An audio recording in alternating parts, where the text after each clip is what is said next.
For more episode subscribes के novels Hindi channel. मेनू दिखाओ। उपन्यास ऑनलाइन पूरा पढ़ें। उपन्यास बिन। उपन्यास ड्रैगन मोनार्क सिस्टम अध्याय 341 ड्रैगनियन बनने के लिए क्या करना पड़ता है। गुणप्रिय पाठकों, अधिक अध्यायों के अनुवाद में हमारी टीम की सहायता के लिए यहाँ दान करें। URL ड्रैगन मोनार्क सिस्टम 341 ड्रैगनियन बनने के लिए क्या करना पड़ता है। पब फ्यूचर द्वारा विज्ञापन। एडम की बात खत्म होने के बाद सभी लोग गहराई से सोचने लगे। एडम की बातों ने डेक्स्टन को इस पूरे मामले पर एक अलग नज़रिए से सोचने पर मजबूर कर दिया था। मेरा दिमाग कह रहा है कि आदित्य का युद्ध में साथ देने से मेरा साम्राज्य खत्म हो जाएगा, लेकिन मेरा दिल कुछ और ही कह रहा है। मुझे लगता है कि अगर मैं चूक गया तो पूरे इकोडोमिनियन साम्राज्य को भारी नुकसान होगा। डेक्स्टन ने एडम की आंखों में देखा। डेक्स्टन ने एडम की वफादारी पर कभी सवाल नहीं उठाया। वह जानता था कि भले ही दुनिया खत्म हो जाए, एडम कभी भी इस साम्राज्य को धोखा नहीं देगा। वास्तव में ये कहना गलत नहीं होगा कि डेक्स्टन को एडम और ऑनर परिवार पर अंधविश्वास था।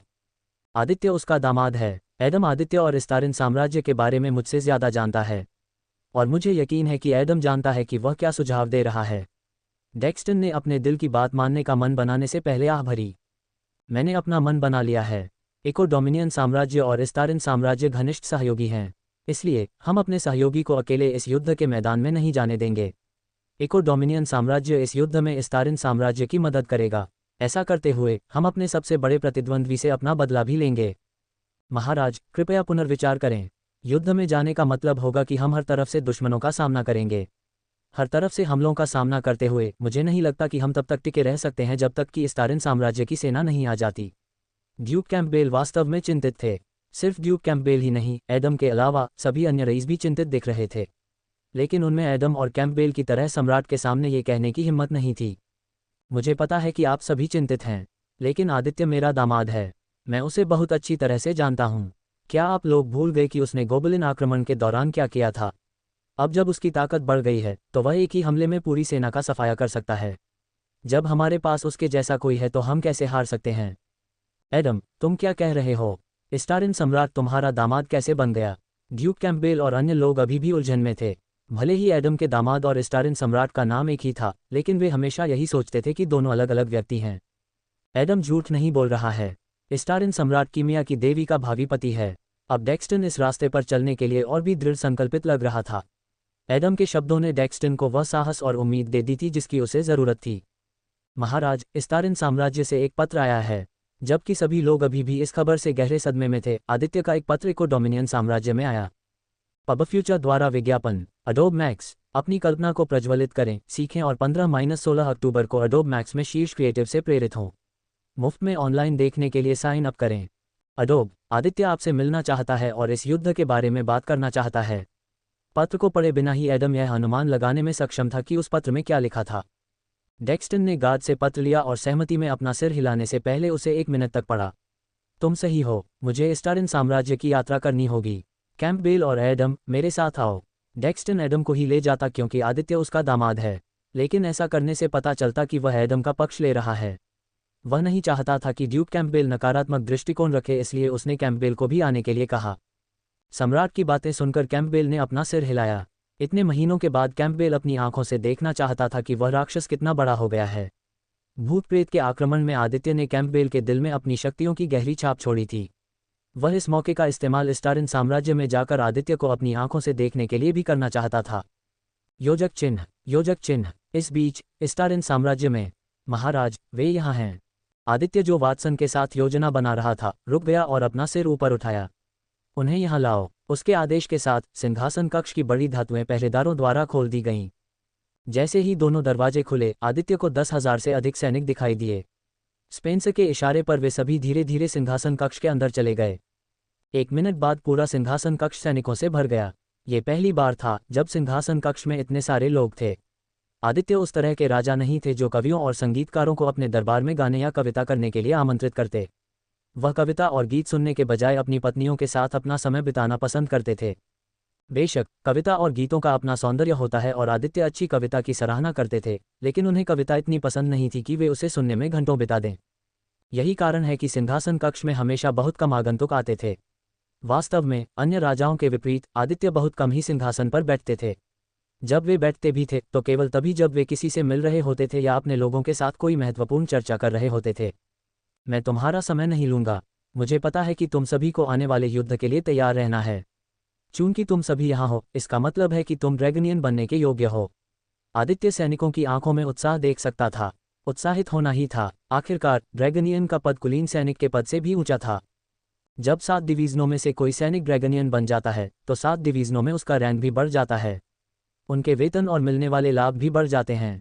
एक सामान्य सैनिक की तुलना में एक ड्रैगनियन को वेतन के रूप में प्रति माह 10 शाही सोने के सिक्के मिलते थे। अपने कप्तानों और उपकप्तानों द्वारा दिए गए मिशनों को पूरा करने और ज़रूरत पड़ने पर युद्ध में भाग लेने के अलावा ड्रैगनियन को खेती करने के लिए खाली समय दिया जाता है। सैनिकों के विपरीत जिन्हें विभिन्न प्रकार के कर्तव्य दिए जाते हैं, ड्रैगनियन को खेती करने के लिए अधिक संसाधन और समय दिया जाता है। जबकि एक सामान्य सैनिक केवल ड्रैगन पैलेस के अंदर खेती करने का सपना देख सकता है, एक ड्रैगनियन अपनी रैंक और अपनी योग्यता के आधार पर ड्रैगन पैलेस के अंदर आकर खेती कर सकता है। स्टारिन साम्राज्य ड्रैगनियन की ताकत बढ़ाने पर ध्यान केंद्रित करता है। ड्रैगनियन को सैनिकों से ज़्यादा महत्व दिया जाता है। ड्रैगनियन एक अद्वितीय प्रतिष्ठा रखते हैं जिसका एक सामान्य सैनिक केवल सपना ही देख सकता है। ड्रैगनियन को तोप के चारे के रूप में नहीं माना जाता है। ड्रैगनियन स्टारिन साम्राज्य की मुख्य शक्ति हैं। स्टारिन सेना का हर सैनिक ड्रैगनियन बनना चाहता है। यह एक सैनिक का अंतिम सपना होता है। ऐसा कहा जाता है कि जब कोई ड्रैगनियन में बदल जाता है तो उसकी साधना की प्रतिभा बढ़ जाती है। उनकी साधना में बहुत उछाल आता है और उनकी शक्तियां बहुत भयानक हो जाती हैं। हालांकि ड्रैगनियन बनना भारी जिम्मेदारी के साथ आता है। आप में से हर कोई एक फ्रंटलाइन सैनिक बन जाएगा। साम्राज्य युद्ध लड़ने के लिए आपकी ताकत पर निर्भर करेगा। ड्रैगनियन सिर्फ एक पदोन्नति या शक्ति उन्नयन नहीं है, यह एक जिम्मेदारी है। आपको यहाँ इसलिए चुना गया क्योंकि आप सभी इस उपाधि और मेरे ड्रैगन रक्त को धारण करने के योग्य हैं। अगर मैं किसी को ड्रैगनियन होने के योग्य समझता हूँ तो मैं अब जो कुछ भी तुम्हें दिया जाएगा उसे वापस लेने में 2 बार भी संकोच नहीं करूँगा। हालांकि आदित्य ने कभी ऐसा करने की कोशिश नहीं की, लेकिन उसे यकीन था कि वह अपने वंश से आए ड्रैगनियन की शक्तियों को वापस ले सकता है। आदित्य की बात सुनकर 10,000 सैनिकों में से कुछ के चेहरे पर नाखुशी के भाव थे। उन्हें लगा कि ड्रैगनियन बनने से उन्हें बिना काम के जीवन जीने का मौका मिलेगा। हर महीने उन्हें बिना कोई काम किए मोटी तनख्वाह मिलेगी। लेकिन लगता है कि वे गलत थे। पब फ्यूचर द्वारा विज्ञापन। हमारे द्वारा आपके लिए तैयार की गई अनुशंसाएं देखें। हमारे द्वारा आपके लिए तैयार की गई अनुशंसाएं देखें। Discovery feed. जबकि कुछ सैनिकों के चेहरे पर यह जानकर डर का भाव था कि वे फ्रंटलाइन फाइटर बनेंगे। इन सैनिकों में सच्चे ड्रैगनियन बनने के लिए साहस और हिम्मत की कमी थी। आदित्य ने सब कुछ नोटिस किया। सिर्फ आदित्य ही नहीं, स्पेंसर और वॉटसन ने भी सभी के चेहरों में आए बदलावों को नोटिस किया। तुम और तुम चारों चले जाओ, आदित्य ने ठंडे स्वर में कहा। ये सुनकर जिन सैनिकों की ओर आदित्य ने इशारा किया था वे अविश्वास से आदित्य की ओर देखने लगे, जबकि कुछ ने राहत भरी नज़रों से आदित्य की ओर देखा, क्योंकि वे अपनी जिम्मेदारियों के बारे में सुनने के बाद ड्रैगनियन नहीं बनना चाहते थे। आप चौथी पंक्ति के दाहिने छोर पर हैं, चले जाइए। जो 9वीं पंक्ति के बीच में खड़ा है वह चला जाए। छुट्टी। करीब 10 मिनट बाद सिंहासन कक्ष में खड़े सैनिकों की संख्या कम हो गई। अब करीब 9,500 सैनिक बचे थे। आदित्य अपने सिंहासन से उठ खड़ा हुआ और सैनिकों की ओर देखा। मुझे अपने ड्रैगनियन के रूप में कायरों की आवश्यकता नहीं है। मुझे आलसी सैनिक भी नहीं चाहिए। अगर मुझे लगता है कि आप में से कोई भी इसे गंभीरता से नहीं ले रहा है तो मैं आपकी शक्तियां और उपाधि छीन लूंगा। अगर मैं आपको ये दे सकता हूं तो मैं आपसे इसे वापस भी ले सकता हूं। आज सैनिकों को पता चला कि उनका बादशाह उनके प्रति भी क्रूर और कठोर हो सकता है। उसकी बातें सुनकर सभी ने डरकर सिर हिलाया। सभी सैनिकों के चेहरे देखकर आदित्य ने संतुष्ट मुस्कान के साथ अपना सिर हिलाया। ड्रैगोनियन होने का मतलब है कि आपको इस साम्राज्य के लिए अपने जीवन का बलिदान करने के लिए तैयार रहना चाहिए। आपको बहादुर होना चाहिए, आपको जिम्मेदार होना चाहिए, आपको कड़ी मेहनत करनी चाहिए। स्टारिन साम्राज्य आलसी लोगों को खाना नहीं देता है। जहां तक आलसी सैनिकों की बात है जिन्होंने ड्रैगनियन बनने की कोशिश की, आदित्य स्पेंसर से उन्हें नौकरी से निकालने और दूर भेजने के लिए कहेगा। खुद को तैयार करो, विरोध मत करो, बस इसे स्वीकार करो। बिना समय बर्बाद किए आदित्य ने अपने दिव्य रथ को बुलाया। जो लोग पहले ही सिंहासन कक्ष से बाहर भेजे जा चुके थे उन्होंने सिंहासन कक्ष से एक तीव्र चमकीली सुनहरी रोशनी आती देखी। बड़ी मात्रा में मन निकला। इसी समय लगभग 10,000 सैनिकों के आभामंडल में तेजी से परिवर्तन होने लगा। योजक चिन्ह योजक चिन्ह योजक चिन्ह योजक चिन्ह योजक चिन्ह योजक चिन्ह योजक चिन्ह योजक चिन्ह योजक चिन्ह योजक चिन्ह योजक चिन्ह योजक चिन्ह योजक चिन्ह योजक चिन्ह योजक चिन्ह योजक चिन्ह। वास्तव में उन सभी को बहुत बहुत धन्यवाद जो बहुमूल्य गोल्डन टिकट के साथ समर्थन भेजते हैं। मुझे उम्मीद है कि हम इसे जारी रख सकते हैं। पब फ्यूचर द्वारा विज्ञापन। प्रायोजित सामग्री। भारत का नान एक तेल जो बालों को फिर से सिर्फ एक हफ्ते में मिलता है। मधुमेह को हराएं, स्वस्थ जीवन के लिए समग्र समाधान। संपर्क टॉस साइट मैप दान करें। मेनू दिखाओ। उपन्यास ऑनलाइन पूरा पढ़ें। उपन्यास बिन। उपन्यास ड्रैगन मोनार्क सिस्टम अध्याय 342 गठबंधन बैठक आए। गुणप्रिय पाठकों, अधिक अध्यायों के अनुवाद में हमारी टीम की सहायता के लिए यहाँ दान करें। URL ड्रैगन मोनार्क सिस्टम 342 गठबंधन बैठक आए। पब फ्यूचर द्वारा विज्ञापन। जब चमकीली सुनहरी रोशनी कम हुई तो आदित्य के सामने करीब 9500 ड्रैगनियन थे। स्पेंसर ने दूसरे क्रम के सैनिकों को ड्रैगनियन बनने के लिए चुना था। अब उनमें से ज्यादातर तीसरे क्रम के साधक बन गए थे। जो लोग अभी भी दूसरे क्रम में फंसे हुए थे वे तीसरे क्रम को तोड़ने के बहुत करीब थे। इसके साथ अब मेरे पास 20,000 से ज़्यादा ड्रैगनियन हैं। आमतौर पर मैं ज़्यादा ड्रैगनियन रखना चाहता हूं, लेकिन लगभग 10,000 सैनिकों को ड्रैगनियन में बदलना मेरे मानसिक स्वास्थ्य पर बोझ डालता है। मुझे बहुत ज़्यादा मात्रा में मैना को ख़त्म करना पड़ा। सबसे बड़ी बाधा मेरा अपना खून था। मुझे 9,469 बूंद खून निकालना था। इतना खून निकालने से मैं निश्चित रूप से कमज़ोर हो जाऊंगा। सौभाग्य से मेरे पास जूलिया की खास गोली है। गोली खाने से 1 या 2 दिन में मैं अपना खोया हुआ सारा खून वापस पा लूंगा। इसके अलावा सभी सैनिक ड्रैगनियन बनने के योग्य नहीं होते। मैंने स्पेंसर से कहा था कि वह ड्रैगनियन बनने के लिए असाधारण लोगों को चुने। आदित्य का मानना था कि 20,000 ड्रैगनियन पर्याप्त से अधिक थे। अगर वह अपने शरीर पर इससे ज़्यादा जोर डालता तो आदित्य युद्ध से ठीक पहले गिर जाता। यह ऐसी चीज़ है जिससे उसे बचने की सख्त ज़रूरत थी। जूलिया ने जो गोलियां बनाई हैं उन्हें हफ्ते में एक बार खाया जा सकता है। एक ही हफ्ते में कई गोलियां खाने से न तो रिकवरी दर बढ़ती है और न ही अतिरिक्त बढ़ावा मिलता है। यह इसके विपरीत होता है। अगर यह गोली हफ्ते में 1 से ज़्यादा बार ली जाए तो ये शरीर को हमेशा के लिए नुकसान पहुंचाती है। मेरे पास अभी भी ड्रैगन योद्धाओं की सेना है। इस तथ्य का उल्लेख नहीं करना चाहिए कि प्रत्येक ड्रैगनियन को उनकी साधना रैंक के अनुसार एक पूर्ण शरीर कवच सेट दिया जाएगा।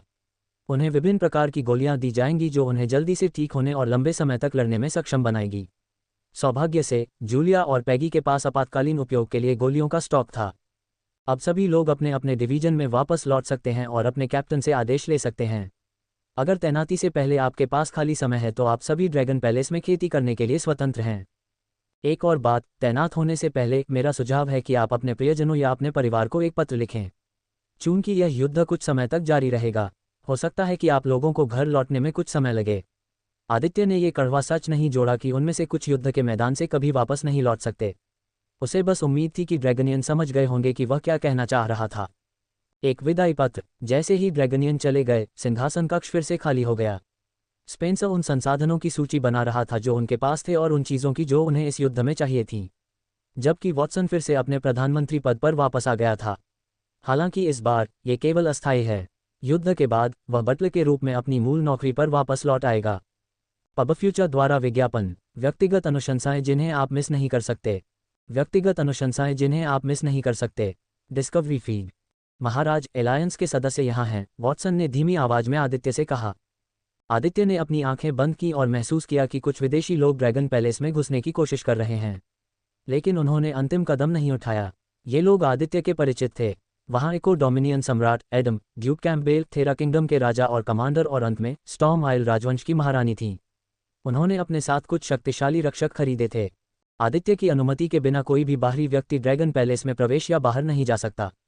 उसे बस उन्हें प्रवेश देने के बारे में सोचना था। आदित्य ने वॉटसन के कंधे पर हाथ रखा। अगले ही पल वे दोनों ड्रैगन पैलेस के प्रवेश द्वार पर पहुंच गए। योजक चिन्ह, योजक चिन्ह। इस दौरान ये ड्रैगन पैलेस है। हर कोई ड्रैगन पैलेस को देखता रह गया। इस पैलेस में निस्संदेह अब तक बनी सबसे बेहतरीन वास्तुकला थी। ड्रैगन पैलेस को देखकर किसी कारण से मेरा अपना महल किसी भिखारी के घर जैसा लगता है। इको डोमिनियन सम्राट डेक्स्टन फर्ग्यूसन ने ड्रैगन पैलेस को ईर्ष्या से देखा। उसने लंबे समय से ड्रैगन पैलेस की बेजोड़ सुंदरता और भव्यता के बारे में सुना था। इसे अपनी आंखों से देखने के बाद डेक्स्टन को विश्वास हो गया कि किसी भी अन्य महल की तुलना ड्रैगन पैलेस से नहीं की जा सकती। मुझे ऐसा लग रहा है जैसे भगवान ने स्वयं इस ड्रैगन पैलेस का निर्माण किया है, कैम्पबेल ने धीमे स्वर में कहा।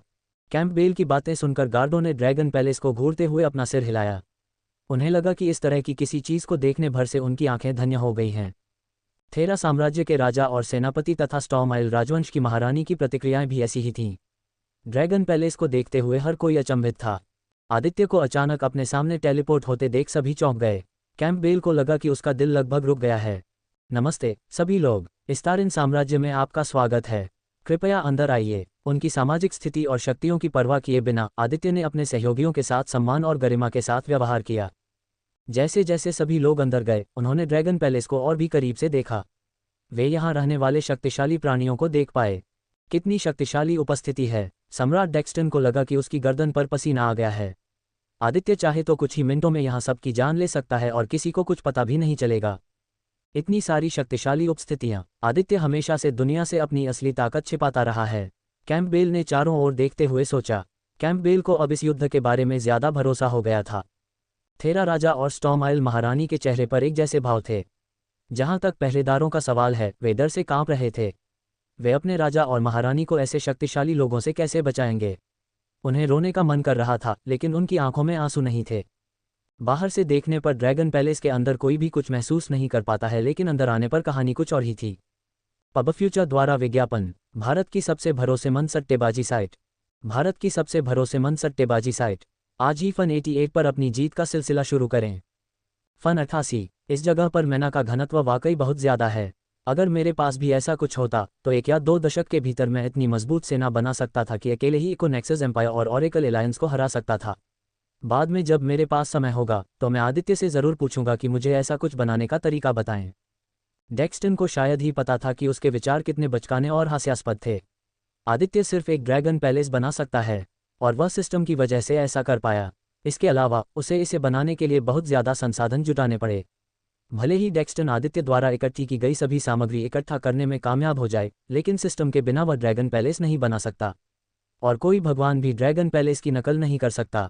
आदित्य उन्हें मीटिंग रूम में ले गया जिसे वॉटसन ने तैयार किया था। मीटिंग रूम में जाते समय सभी को कई चीज़ें देखने को मिलीं। जितना ज़्यादा समय उन्होंने यहाँ बिताया, उतना ही उन्हें एहसास हुआ कि ड्रैगन पैलेस कितना कीमती है। ये महल अपने आप में एक खजाना था। कृपया बैठिए। सभी लोग गोल आकार की मेज के चारों ओर बैठ गए।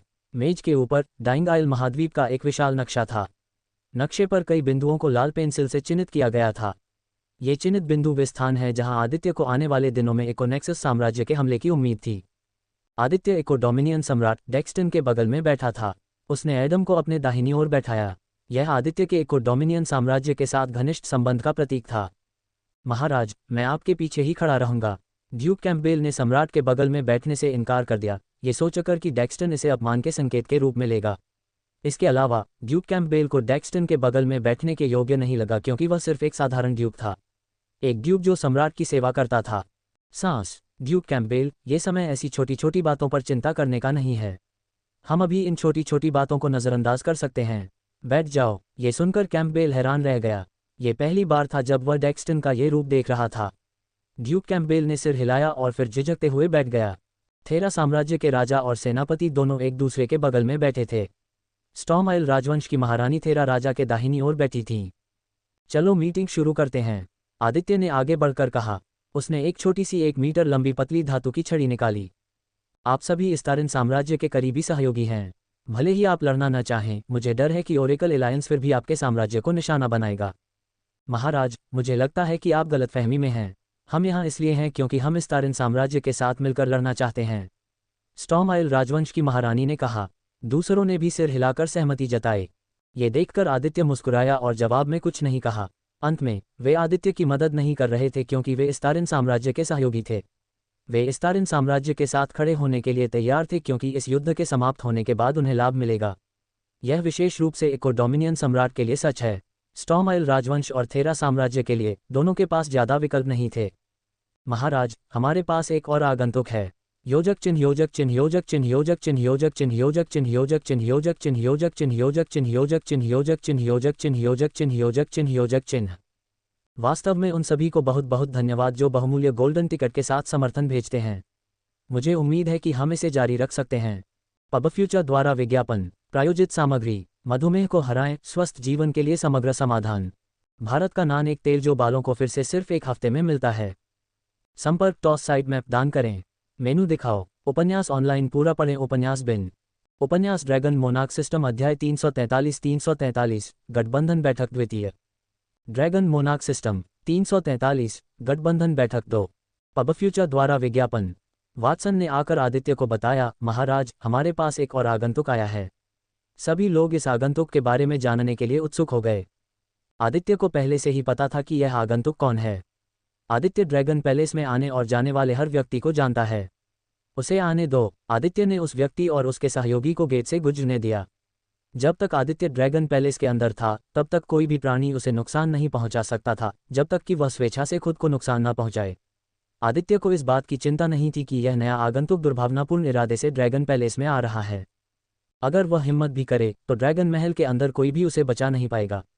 यहाँ आदित्य का पूरा नियंत्रण था। आदित्य के अलावा ड्रैगन महल में कई 5वें क्रम के साधक थे। आदित्य के आदेश पर ये 5वें क्रम के ड्रैगन योद्धा उसे और उसके रक्षकों को टुकड़े टुकड़े कर देंगे। मुझे नहीं लगता कि स्टारिन साम्राज्य के पास कोई और सहयोगी है।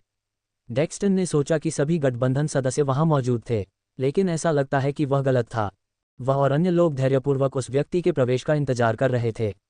उन्हें ज़्यादा इंतजार नहीं करना पड़ा क्योंकि 1 मिनट बाद एक युवा व्यक्ति बैठक कक्ष में दाखिल हुआ। एक बूढ़ा व्यक्ति उस युवा व्यक्ति के पीछे पीछे आया। उस युवक को देखकर डेक्स्टन, एडम और कैम्पबेल की आंखें चौंककर चौड़ी हो गईं। उन्हें उम्मीद नहीं थी कि वह यहाँ आएगा। यह उनके लिए पूरी तरह से चौंकाने वाला था। इस बीच दूसरों को नहीं पता था कि यह युवक कौन था, लेकिन वे यह अनुमान लगाने में सक्षम थे कि यह युवक स्टारिन साम्राज्य का एक और सहयोगी था। चूंकि केवल स्टारिन साम्राज्य के सहयोगियों को ही इस बैठक कक्ष में आने की अनुमति थी। महाराज, मैं हमेशा से आपसे मिलना चाहता था और आज मैं अपनी इच्छा पूरी कर पाया। आपसे मिलकर बहुत अच्छा लगा। युवक ने टोपी उतारी और आदित्य को एक छोटा सा प्रणाम किया। युवक के पीछे खड़े बूढ़े व्यक्ति ने भी आदित्य को प्रणाम किया, लेकिन युवक के विपरीत बूढ़े व्यक्ति का प्रणाम 1 सेकंड ज्यादा देर तक चला। ये बूढ़े व्यक्ति और युवक की स्थिति का प्रतीक था। पब फ्यूचर द्वारा विज्ञापन। एक राजा को दूसरे राजा के सामने झुकना जरूरी नहीं है, लेकिन आदित्य को एक छोटे से झुककर अभिवादन करके युवक आदित्य को शक्ति में श्रेष्ठ मान रहा था। और चूंकि बूढ़ा व्यक्ति उसका अधीनस्थ था और शक्ति के निचले पद पर था, इसलिए उसने स्टारिन सम्राट के प्रति सम्मान दिखाने के लिए एक अतिरिक्त सेकंड के लिए झुककर प्रणाम किया। झुकने की कोई जरूरत नहीं है। आपका आना मेरे और मेरे प्रधानमंत्री के लिए एक आश्चर्य है। वॉटसन, कृपया एक और कुर्सी तैयार करें। आदित्य ने कुछ घंटे पहले हेफेस्ट साम्राज्य द्वारा की गई घोषणा के बारे में सुना था। आदित्य को यकीन नहीं था कि हेफेस्ट साम्राज्य का राजा आने वाला है या नहीं। आदित्य ने हेफेस्ट साम्राज्य से किसी भी मदद पर विचार किए बिना अपनी योजनाएं बनाई थीं। जहां तक बूढ़े आदमी की बात है, वह दूसरों के साथ बैठने वाला नहीं था। चूंकि उसका दर्जा दूसरों से कम था, इसलिए उसे दूसरों के साथ बैठने देना दूसरों के प्रति अनादर माना जाता। इसके बजाय वह अपने प्रधानमंत्री के रूप में युवा आदमी के पीछे खड़ा होने वाला था। ड्यूक एडम और कैम्पबेल का दर्जा बूढ़े आदमी से ज्यादा था क्योंकि वे दोनों एक शक्तिशाली साम्राज्य से थे। और ये तथ्य कि एडम आदित्य के ससुर हैं, एडम को थेरा साम्राज्य के राजा चार्ल्स और स्टॉर्म आइल राजवंश की महारानी के समान दर्जा देता है। मेज पर बैठा व्यक्ति स्पष्ट रूप से सबसे प्रभावशाली और शक्तिशाली व्यक्ति था, और वह व्यक्ति आदित्य था। वाटसन ने एक कुर्सी खरीदी और उसे महारानी के बगल में रख दिया। धन्यवाद, सर वाटसन। जिस तरह से वह बोल रहा था, उससे दूसरों को यह स्पष्ट हो गया कि वह स्टारिन साम्राज्य को बहुत अच्छी तरह से जानता है। यहाँ आने से पहले उसने अपना होमवर्क कर लिया था। यह हेफेस्ट साम्राज्य का राजा एडन स्कॉट है, और यह हेफेस्ट साम्राज्य का प्रधानमंत्री फेबियन स्नो है। आदित्य ने फिर थेरा किंग चार्ल्स और उसके कमांडर रेन का परिचय कराया, और फिर स्टॉर्म आइल राजवंश की महारानी सोफिया डेविस। स्टॉर्म आइल राजवंश की महारानी शांत स्वभाव की थी। जब से वह यहाँ आई है, उसने बहुत कम ही बात की है। इतना ही नहीं, उसका चेहरा भी काले घूंघट के नीचे छिपा रहता था। उसने जो पोशाक पहनी थी उससे उसका पूरा शरीर ढका हुआ था। आदित्य को पहले से ही उसकी आदत थी। पब फ्यूचर द्वारा विज्ञापन। सोफिया ऐसी ही थी। वह बोलने वाली नहीं थी। वह केवल तभी अपना मुंह खोलती थी जब बहुत जरूरी होता था। वह जिस तरह से सबके सामने खुद को पेश करती थी वह बहुत ही सुंदर और शालीन था। ठीक है, चलो मीटिंग शुरू करते हैं, मेज के मुखिया ने कहा और सभी चुप हो गए। मीटिंग में आदित्य ने सभी को अपनी योजनाएं समझाईं। मीटिंग से पहले उसने दुश्मन के लिए कुछ आश्चर्यजनक योजनाएं बनाने में कुछ घंटे लगाए थे। आदित्य ने नक्शे पर हेफेस्ट साम्राज्य की ओर इशारा किया। जिस तरह इको डोमिनियन साम्राज्य 3 तरफ से ऑरेकल एलायंस के सदस्यों से घिरा हुआ था, वैसा ही हेफेस्ट साम्राज्य के साथ भी हुआ था। साम्राज्य 3 तरफ से ऑरेकल एलायंस के सदस्यों से घिरा हुआ था। अगर उन पर कभी तीनों तरफ से हमला हुआ तो आबादी को समुद्र के रास्ते भागना पड़ेगा। वर्तमान स्थिति को देखते हुए कम से कम 2 सक्रिय फ्रंटलाइन होंगी। एक हेफेस्ट किंगडम में होगी और दूसरी इको डोमिनियन साम्राज्य में होगी। इसलिए मैं आपके क्षेत्र में अपने विशिष्ट सैनिकों को भेजने की योजना बना रहा हूं। आपके सैनिकों को हमारे इलाकों तक पहुंचने में कई सप्ताह या एक पूरा महीना लग जाएगा। तब तक ऑरेकल एलायंस हमसे निपट चुका होगा। डेक्स्टन ने सभी के सामने अपनी चिंता व्यक्त की। एलीट सैनिकों से मेरा मतलब मेरे ड्रैगनियन से था। सभी की आंखें चौड़ी हो गईं। उन्होंने सभी ने ड्रैगनियन के बारे में सुना है। जब स्टारिन साम्राज्य ने दक्षिणी अग्नि ड्रैगन साम्राज्य पर आक्रमण किया तो ड्रैगनियन ने साम्राज्य को खत्म करने में बहुत बड़ी भूमिका निभाई। या जब स्टालिन साम्राज्य ने 3 पश्चिमी साम्राज्यों पर आक्रमण किया तो ड्रैगनियन कुछ ही समय में शहरों पर कब्जा करने में कामयाब हो गए, जिससे स्टालिन साम्राज्य ने एक ही रात में 3 साम्राज्यों पर कब्जा कर लिया।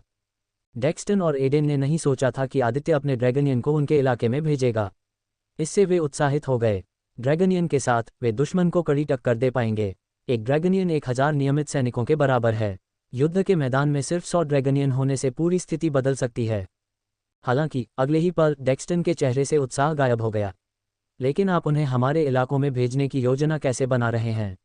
ज़्यादा से ज़्यादा कल तक ऑरेकल एलायंस के सदस्यों के सैनिक तैनात हो जाएंगे। मैं निश्चित रूप से टेलीपोर्टेशन एरे का उपयोग करने जा रहा हूं, आदित्य ने कहा, जैसे कि उसके शब्दों में कुछ भी गलत नहीं था। महाराज, क्या आपको एहसास है कि ड्रैगनियन को भेजने के लिए टेलीपोर्टेशन एरे का उपयोग करना बहुत महंगा होगा? यही कारण है कि एक साम्राज्य अपने सैनिकों को भेजने के लिए टेलीपोर्टेशन एरे का उपयोग नहीं कर सकता है। केवल 1000 सैनिकों को टेलीपोर्ट करने के लिए बहुत सारे मैना स्टोन की आवश्यकता होती है और यह वास्तव में महंगा है। सभी की राय में ऐसा करके आदित्य बहुत सारा पैसा बर्बाद कर देगा। सिर्फ एडम और वॉटसन चुप रहे। दूसरों से अलग उन्होंने आदित्य से कोई सवाल नहीं किया। वे जानते थे कि आदित्य बिना सोचे समझे ऐसे फैसले ले लेगा। मैंने अपने 1000 से ज़्यादा ड्रैगनियन को पश्चिमी क्षेत्र में भेजने के लिए इस तरीके का इस्तेमाल किया है। ड्रैगनियन को समुद्र के रास्ते भेजने में बहुत ज़्यादा समय लगेगा। जब तक वे उत्तर पश्चिमी क्षेत्र में पहुंचेंगे तब तक इको डोमिनियन साम्राज्य और हेफेस्ट साम्राज्य दोनों ही या तो गिर चुके होंगे या हार के कगार पर होंगे। ये सुनकर डेक्स्टन और एडन दोनों चुप हो गए। मैं ओरेकल एलायंस को खत्म करना चाहता हूं, इससे पहले कि वे अपने सैनिकों को पूर्वी क्षेत्र में लाएं। मैं लड़ाई को उनके पास ले जाऊंगा। जहां तक लागत का सवाल है, मैं इसकी चिंता करूंगा। वर्तमान स्टालिन साम्राज्य के पास पैसे की कमी नहीं थी। खासतौर पर जब से उसने कांच बेचना शुरू किया था, इसने बहुत ज़्यादा मुनाफा कमाया। स्टालिन साम्राज्य के पास जितना पैसा था वह खर्च नहीं कर सकता था, और आदित्य को ड्रैगन स्लेयर गिल्ड से जो पैसा मिला था वह अभी भी उसके पास था। इस तथ्य का जिक्र करना जरूरी नहीं है कि स्टालिन साम्राज्य के पास मैना स्टोन की खदानें थीं। आदित्य के पास टेलीपोर्टेशन एरे का इस्तेमाल करके अपने सैनिकों को भेजने की सुविधा थी। इस महाद्वीप में किसी दूसरे राजा या सम्राट के पास ऐसी सुविधा नहीं थी। अगले 2 घंटों तक आदित्य ने समझाया कि सब कुछ कैसे होगा। मीटिंग के अंत में वॉटसन ने गठबंधन को बाहर भेज दिया। मीटिंग रूम में सिर्फ आदित्य ही बैठा रह गया था। एडम के लिए वह तुरंत डेक्स्टन और ड्यूक कैंपबेल के साथ वापस नहीं गया। इसके बजाय वह अपनी बेटी से मिलने गया क्योंकि वह यहाँ था। वाटसन वापस आया तो उसने देखा कि आदित्य नक्शे को देखते हुए किसी बात पर गहराई से सोच रहा था। महाराज, आप किस बारे में सोच रहे हैं? वाटसन ने पूछा। आदित्य ने नक्शे पर पश्चिमी क्षेत्र की ओर इशारा किया। उसकी उंगलियां शेष 4 पश्चिमी साम्राज्यों पर टिकी हुई थीं। किसी कारण से मुझे लग रहा है कि जब हम अग्रिम मोर्चे पर लड़ने में व्यस्त होंगे तब शेष 4 सम्राट हमला करने जा रहे हैं। लेकिन अगर वे हमला भी करते हैं तो इस बार मैं खुद युद्ध के मैदान में जाऊंगा और सब कुछ संभाल लूंगा। आदित्य की आंखें ठंडी हो गईं। समय समय पर उसने अपने इरादे स्पष्ट कर दिए थे। जब तक दूसरा पक्ष उसे उकसाएगा नहीं, वह उनके खिलाफ कोई कार्रवाई नहीं करेगा। लेकिन हर बेवकूफ़ यही गलती करता रहा। महाराज, तोपें तैयार हैं। अगर आप चाहें तो हम अभी उनका परीक्षण कर सकते हैं। ठीक है, मैं भी उन तोपों की ताकत देखना चाहता हूं। इस बीच अन्य सहयोगी अपने क्षेत्रों में लौट आए और युद्ध की तैयारी करने लगे। योजक चिन्ह, योजक चिन्ह, योजक चिन्ह, योजक चिन्ह, योजक चिन्ह, योजक चिन्ह, योजक चिन्ह, योजक चिन्ह, योजक चिन्ह, योजक चिन्ह, योजक चिन्ह, योजक चिन्ह, योजक चिन्ह, योजक चिन्ह, योजक चिन्ह, योजक चिन्ह। वास्तव में उन सभी को बहुत बहुत धन्यवाद जो बहुमूल्य गोल्डन टिकट के साथ समर्थन भेजते हैं। मुझे उम्मीद है कि हम इसे जारी रख सकते हैं। पब फ्यूचर द्वारा विज्ञापन। संपर्क टॉस साइड मैप दान करें। मेनू दिखाओ। उपन्यास ऑनलाइन पूरा पढ़ें। उपन्यास बिन। उपन्यास ड्रैगन मोनार्क सिस्टम अध्याय 344। 344 सौर तोप। ड्रैगन मोनार्क सिस्टम 344 सौर तोप। पब फ्यूचर द्वारा विज्ञापन। स्टालिन साम्राज्य की राजधानी से बहुत दूर एक सुदूर द्वीप पर, जो कि स्टालिन साम्राज्य का क्षेत्र है, आदित्य, वॉटसन, पसी और 10 सैनिक यहाँ आए थे। आदित्य ने इस द्वीप को इसलिए चुना क्योंकि इस द्वीप पर कोई नहीं रहता।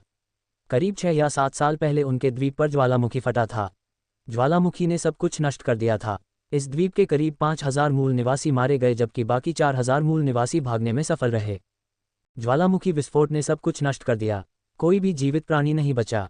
अंत में जो कुछ बचा वह ज्वालामुखी की राख से ढकी एक बंजर भूमि थी। इस द्वीप पर जीवित प्राणियों का कोई नामोनिशान नहीं था। आदित्य और वॉटसन किनारे पर हैं जबकि पसी, जो स्टालिन साम्राज्य का 3 सितारा लोहार था, सोलर तोप स्थापित करने पर काम करना शुरू कर दिया। उनके साथ आए 10 सैनिकों ने पसी की मदद की।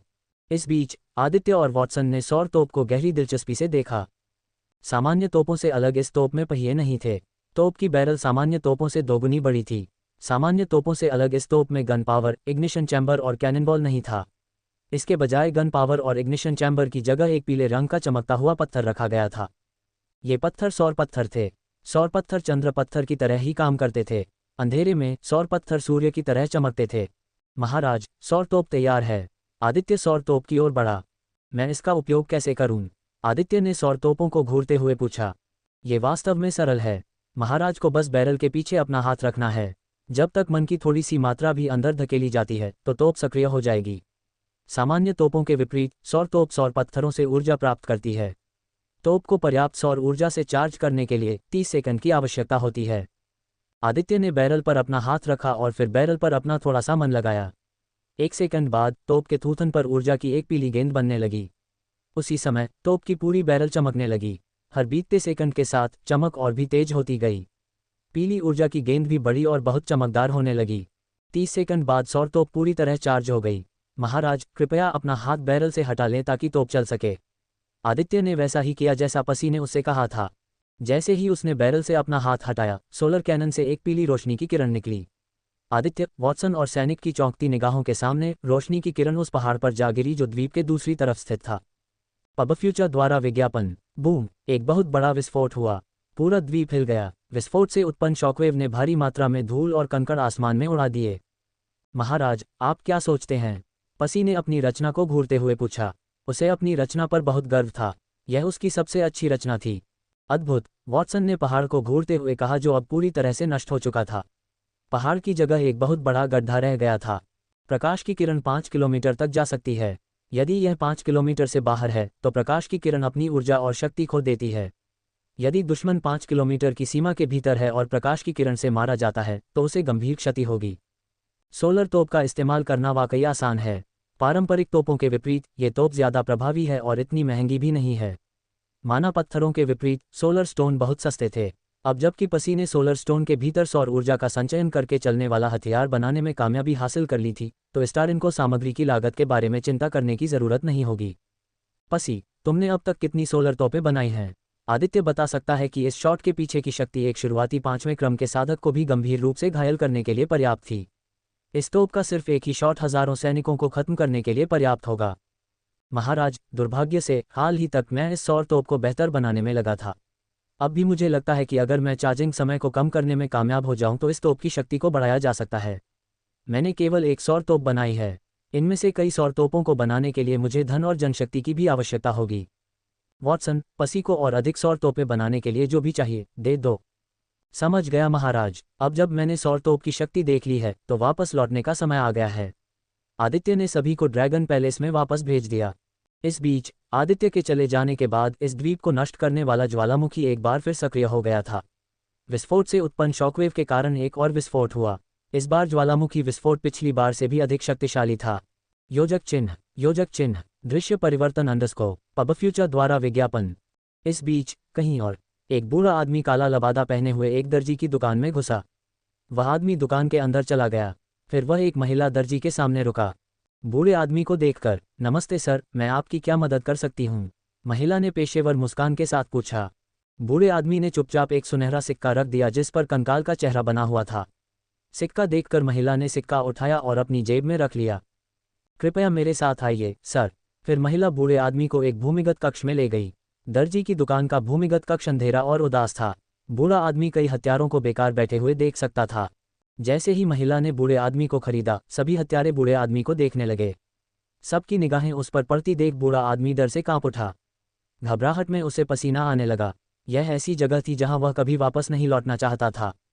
महिला ने बूढ़े आदमी को रिसेप्शनिस्ट के पास लाया जो एक सुंदर, आकर्षक सक्कुबस था।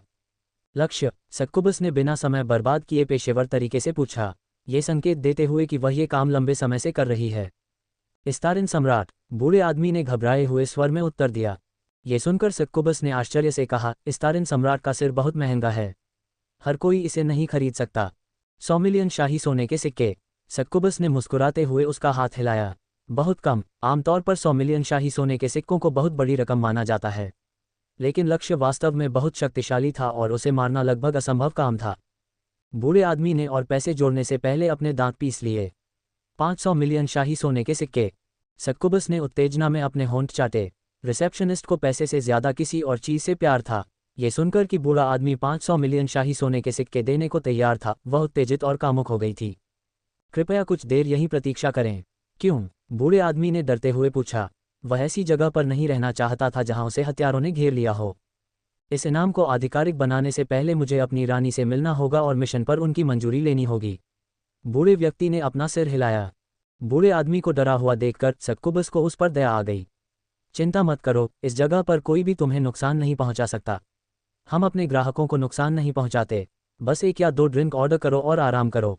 अगर सब कुछ ठीक रहा तो मैं 30 मिनट के भीतर वापस आ जाऊंगा। योजक चिन्ह दृश्य परिवर्तन अंडरस्कोर। एक गुप्त टेलीपोर्टेशन प्रणाली का उपयोग करते हुए रिसेप्शनिस्ट अपनी रानी से मिलने गई। दस्तक। यह क्या है? सक्कुबस ने एक ठंडी आवाज सुनी। मेरी रानी, हमने इस्तारिन सम्राट के सिर पर 500 मिलियन शाही सोने के सिक्कों का इनाम रखा है। क्या हमें मिशन स्वीकार करना चाहिए? सक्कुबस ने पूछा, क्योंकि पिछली बार जब किसी ने आदित्य पर इनाम रखा था तो उसकी रानी ने मिशन को स्वीकार करने से इनकार कर दिया था। नहीं, हमारे मुवक्किल को वापस भेज दो। हम इस्तारिन सम्राट पर मिशन स्वीकार नहीं करते, रानी ने सख्त लहजे में जवाब दिया। किसी कारण से वह वास्तव में नाखुश लग रही थी। ठीक है, सक्कुबस उदास होकर बोली। उसे समझ नहीं आ रहा था कि उसकी रानी ने इतनी बड़ी रकम क्यों ठुकरा दी। कुछ मिनट बाद सक्कुबस वापस आ गया। मैं क्षमा चाहता हूं, लेकिन हम इस मिशन को स्वीकार नहीं कर सकते, सक्कुबस ने क्षमाप्रार्थी स्वर में कहा। यह सुनकर बूढ़ा आदमी हैरान रह गया। जब वह जाने वाला था तो एक हत्यारा जिसने रिसेप्शनिस्ट की बात सुन ली थी उसके पीछे पीछे आ गया।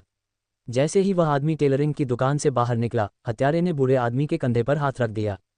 कौन है ये? बूढ़ा आदमी डर गया। क्या आप इस्तारिन सम्राट को मरवाना चाहते हैं? हत्यारे ने पूछा। बूढ़े आदमी ने सिर हिलाया। मैं 100 मिलियन शाही सोने के सिक्कों के लिए ये काम कर दूंगा, लेकिन इसे हम दोनों के बीच ही गुप्त रखना। मेरे पीछे आओ, इस जगह पर बहुत सारे कान और छिपी हुई आंखें हैं। बूढ़ा आदमी हत्यारे का पीछा करता रहा। जल्द ही वे दोनों शहर छोड़कर कहीं और चले गए। योजक चिन्ह योजक चिन्ह योजक चिन्ह योजक चिन्ह योजक चिन्ह योजक चिन्ह योजक चिन्ह योजक चिन्ह योजक चिन्ह योजक चिन्ह योजक चिन्ह योजक चिन्ह योजक चिन्ह योजक चिन्ह योजक चिन्ह योजक चिन्ह। वास्तव में उन सभी को बहुत बहुत धन्यवाद जो बहुमूल्य गोल्डन टिकट के साथ समर्थन भेजते हैं। मुझे उम्मीद है कि हम इसे जारी रख सकते हैं। पब फ्यूचर द्वारा विज्ञापन। संपर्क टॉस साइट मैप दान करें। मेनू दिखाओ। उपन्यास ऑनलाइन पूरा पढ़ें। उपन्यास बिन। उपन्यास ड्रैगन मोनार्क सिस्टम अध्याय 345 पत्नियों को समझना। ड्रैगन मोनार्क सिस्टम 345 पत्नियों को समझना। पब फ्यूचर द्वारा विज्ञापन। लोग तैयार हो या न हो, अपरिहार्य स्थिति पहले से ही उनके सामने थी। युद्ध के काले बादल धरती पर मंडरा रहे थे। खून खराबा शुरू होने से पहले ही हर कोई इस युद्ध में हताहतों की संख्या को महसूस कर सकता था। रात के अंधेरे में इस्तारिन साम्राज्य से 5 लाख से ज्यादा सैनिक भेजे गए। महाद्वीप के किसी दूसरे क्षेत्र में इतने सारे सैनिकों को तैनात करने के लिए साम्राज्य को जो भारी कीमत चुकानी पड़ेगी, उसकी चिंता किए बिना आदित्य के आदेश पर 5 लाख से ज्यादा सैनिकों को इको डोमिनियन साम्राज्य और हेफेस्ट साम्राज्य में भेजा गया। मैं सब कुछ तुम्हारे हाथों में छोड़ रहा हूँ, मुझे निराश मत करना। चिंता मत कीजिए महाराज, आपका विनम्र सेवक किसी भी दुश्मन को इस्तारिन क्षेत्र में प्रवेश करने की अनुमति नहीं देगा। मैं दुश्मन सैनिकों की संख्या कम करने पर ध्यान केंद्रित करूंगा। अगर कुछ गंभीर हुआ तो मुझे संदेश भेजिए, मैं तुरंत वापस आ जाऊंगा। समझा। 500,000 सैनिकों को तैनात हुए कुछ ही मिनट हुए थे। अब आदित्य और उसके कुछ सेनापति भी उत्तर पश्चिमी क्षेत्र के लिए रवाना होने की तैयारी कर रहे थे।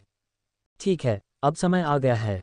आदित्य ने सीढ़ियों से नीचे उतरने से पहले अपना मुकुट सिंहासन पर रख दिया। सीढ़ियों के अंत में एलिसिया, जूलिया, रिया और लारा आदित्य का इंतजार कर रही थीं। वे चारों आदित्य को युद्ध में जाने देने के लिए बहुत अनिच्छुक दिखीं। खास तौर पर लारा बहुत अनिच्छुक दिखीं। जूलिया, एलिसिया और रिया ने आदित्य को युद्ध में जाते देखा था और वे इसके आदी हो चुके थे। वे जानते थे कि चाहे कुछ भी हो जाए, वह वापस आने वाला था। लेकिन लारा के लिए ऐसा नहीं था। चाहे युवा युवती कितनी भी कोशिश कर ले, उसे जाते देखकर शांति नहीं मिली। आदित्य को 4 पत्नियों के सामने रुकता देख बाकी लोग चुपचाप सिंहासन कक्ष से बाहर चले गए। अब सिंहासन कक्ष में केवल 5 लोग ही मौजूद थे, राजा और उनकी पत्नियां। मैंने जूलिया को अपने खून की कुछ ट्यूबें दी हैं। अगले 4 या 8 दिनों तक मैं वापस नहीं आ पाऊंगी। लारा ने अपना सिर नीचे करते हुए सिर हिलाया। वह अपने आंसू रोकने की पूरी कोशिश कर रही थी। जैसा कि उसकी शाही माँ ने एक बार कहा था कि एक लड़की को अपने पति को आंसू बहाते हुए युद्ध में नहीं भेजना चाहिए, क्योंकि इससे उसके पति पर दुर्भाग्य आ सकता है। इससे पहले लारा को युद्ध के झटके कभी महसूस नहीं हुए, क्योंकि वह ज्यादातर अपने कमरे में ही रहती थी और बहुत कम ही बाहर जाती थी। जब भी वह बाहर जाती थी तो कोई भी उसे युद्ध या उससे जुड़ी किसी भी बात के बारे में नहीं बताता था। लेकिन यहाँ उसने पढ़ा था कि युद्ध कितना कठोर हो सकता है। उसका छोटा मन घबराया हुआ था, चिंतित था और बेचैन था। लारा को इस तरह देखकर आदित्य मुस्कुराया। वह मजबूत दिखने की पूरी कोशिश कर रही है। आदित्य ने उसके सिर पर थपथपाया जिससे वह शांत हो गई। पब फ्यूचर द्वारा विज्ञापन। फिर उसने अचानक उसे खींचा और उसके होठों पर एक कोमल चुंबन दिया। उनका चुंबन केवल 3 सेकंड तक चला, लेकिन यह उसे शांत करने और मुस्कुराने के लिए पर्याप्त था। ये लड़का लड़कियों को रिझाने में माहिर हो गया है, एलिसिया ने अपने होंठ काटते हुए सोचा। मैं भी तुम्हारे साथ आना चाहती हूँ। रिया आदित्य के साथ आना चाहती थी, लेकिन उसने उसे अपने युद्धक्षेत्र में शामिल होने से मना कर दिया। जैसा कि पहले कहा गया है, बस घर पर रहो और मेरा इंतजार करो। एक अच्छी पत्नी बनो और अपने पति पर भरोसा करो। पत्नी शब्द सुनते ही देवी उसकी बाहों में मक्खन की तरह पिघल गईं। ठीक है, रिया ने आदित्य को गले लगाते हुए आज्ञाकारी ढंग से अपना सिर हिलाया। ये देखकर जूलिया और एलिसिया अवाक रह गईं। अगर तुम मेरी बात मानोगे तो ये सब होने के बाद मैं तुम्हें कहीं बाहर ले जाऊंगा। ये सुनकर रिया की आंखें उत्साह से चमक उठीं। मुझे चूमो। रिया ने अपनी आंखें बंद कर लीं और एक चुंबन की मांग की। खासकर आदित्य को लारा को चूमते देखने के बाद वह भी एक चुंबन चाहती थी। कितनी ज़रूरतमंद लड़की है। आदित्य ने रिया को चूमने के लिए अपना सिर नीचे झुकाने से पहले मुस्कुराया। आदित्य के रुकने से पहले दोनों ने करीब 5 सेकंड तक चूमा। पर्याप्त नहीं, मुझे और चाहिए। रिया कुछ समय तक आदित्य से नहीं मिल पाएगी, इसलिए वह सिर्फ एक चुंबन से ज्यादा चाहती थी। अगले ही पल रिया ने आदित्य को चूमने की पहल की। इस बार उसने हिम्मत करके अपनी जीभ अंदर डाली और अपने कोमल और आकर्षक शरीर को उसके कठोर शरीर से सटा दिया। ये सब देखकर वह उत्तेजित हो गया। उसने अपने हाथ उसकी मुलायम और पतली कमर पर लपेट लिए। एक पल के लिए वे दोनों अपनी अपनी दुनिया में खो गए, जबकि दूसरी लड़कियां ईर्ष्या से उन्हें देख रही थीं। कुछ देर बाद आखिरकार दोनों अलग हो गए। जब वे अलग हुए तब भी उनके मुंह में लार की एक डोरी बंधी हुई थी। उसकी नम आंखें और गीले होंठ देखकर आदित्य खुद को रोक नहीं सका। उसने उसे छोड़ने से पहले एक और गहरा चुंबन दिया। अगर तुम मुझे ज्यादा देर तक इंतजार करवाओगे तो तुम अपना मौका खो दोगे। रिया ने मोहक अंदाज में अपने होंठ चाटते हुए उसकी आंखों में देखते हुए कहा। आदित्य तुरंत समझ गया कि रिया क्या कह रही है। मैं जल्द से जल्द काम खत्म करके घर लौटने की कोशिश करूंगी। यह मेरा वादा है। रिया ने संतुष्ट भाव से सिर हिलाया। इस बीच बेचारी लारा ये सब देखकर उलझन में पड़ गई। उसे समझ में नहीं आया कि वे दोनों क्या बात कर रहे थे। फिर उसने अपना ध्यान एलिसिया की ओर लगाया। यह नज़र देखकर एलिसिया ने अपनी दोनों बाहें छाती पर रख लीं और गर्व से आदित्य की ओर देखा। पब फ्यूचर द्वारा विज्ञापन। क्या मुझे तुम्हारे चुंबन की आवश्यकता नहीं है? यदि तुम्हारा काम हो गया है तो तुम जा सकते हो। सचमुच? उसने चिढ़ाने वाली मुस्कान के साथ पूछा। हाँ, मुझे तुम्हारे किस की ज़रूरत नहीं है। अपना ख्याल रखना। हालांकि आदित्य ने उन्हें एक दूसरे के सामने किस किया था, एलिसिया अभी भी शर्मीली थी। प्यार में पड़ने से वह बदल गई थी, लेकिन वह अभी भी गर्व से भरी हुई थी। आदित्य के लिए अपने प्यार का इजहार करते समय उसका गर्व उसके रास्ते में आ गया।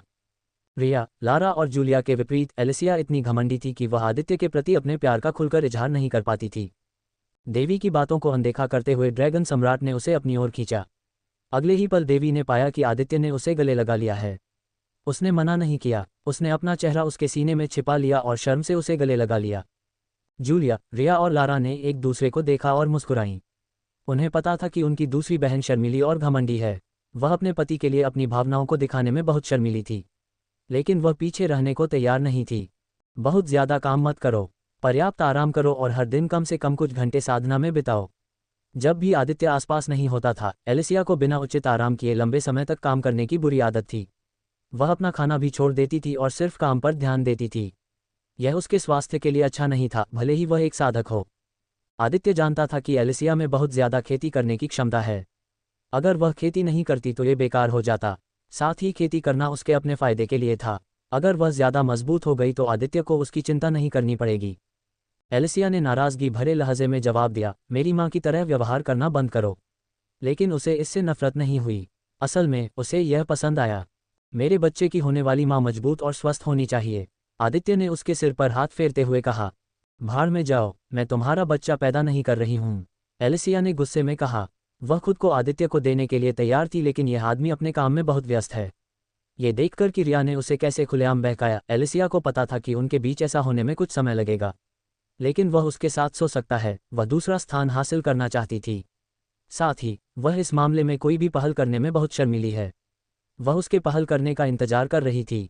हाँ, आदित्य कुछ हद तक समझ सकता है कि एलिसिया क्यों नाराज लग रही थी। ऐसा नहीं है कि वह जानबूझकर एलिसिया से बच रहा था या कुछ और। आदित्य को बस लगा कि समय उचित नहीं था। चिंता मत करो मेरी छोटी जलपरी, ये तूफान टलते ही यह मालिक शिकार करना शुरू कर देगा। उस समय तुम्हें मुझसे कोई नहीं बचा पाएगा। आदित्य ने उसके दाहिने कान में फुसफुसाया। जैसे ही उसने ये शब्द कहे, उसका पूरा चेहरा लाल हो गया। अगले ही पल उसने पाया कि उसके होंठ छीन लिए गए हैं। अब तुम्हारा समय आ गया है। आदित्य ने आंखें खोली और जूलिया को देखा। उसकी आंखें भावनाओं से भरी थीं। इतने कम समय में ये शर्मीली महिला बहुत परिपक्व हो गई है।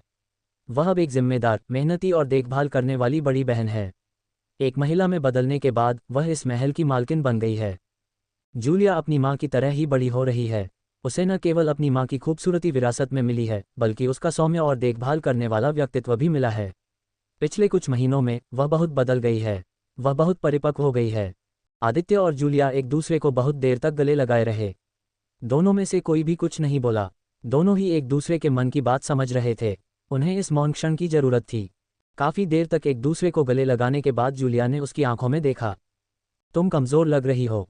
कुछ हुआ है क्या? ये सुनकर एलिसिया, लारा और रिया हैरान रह गईं।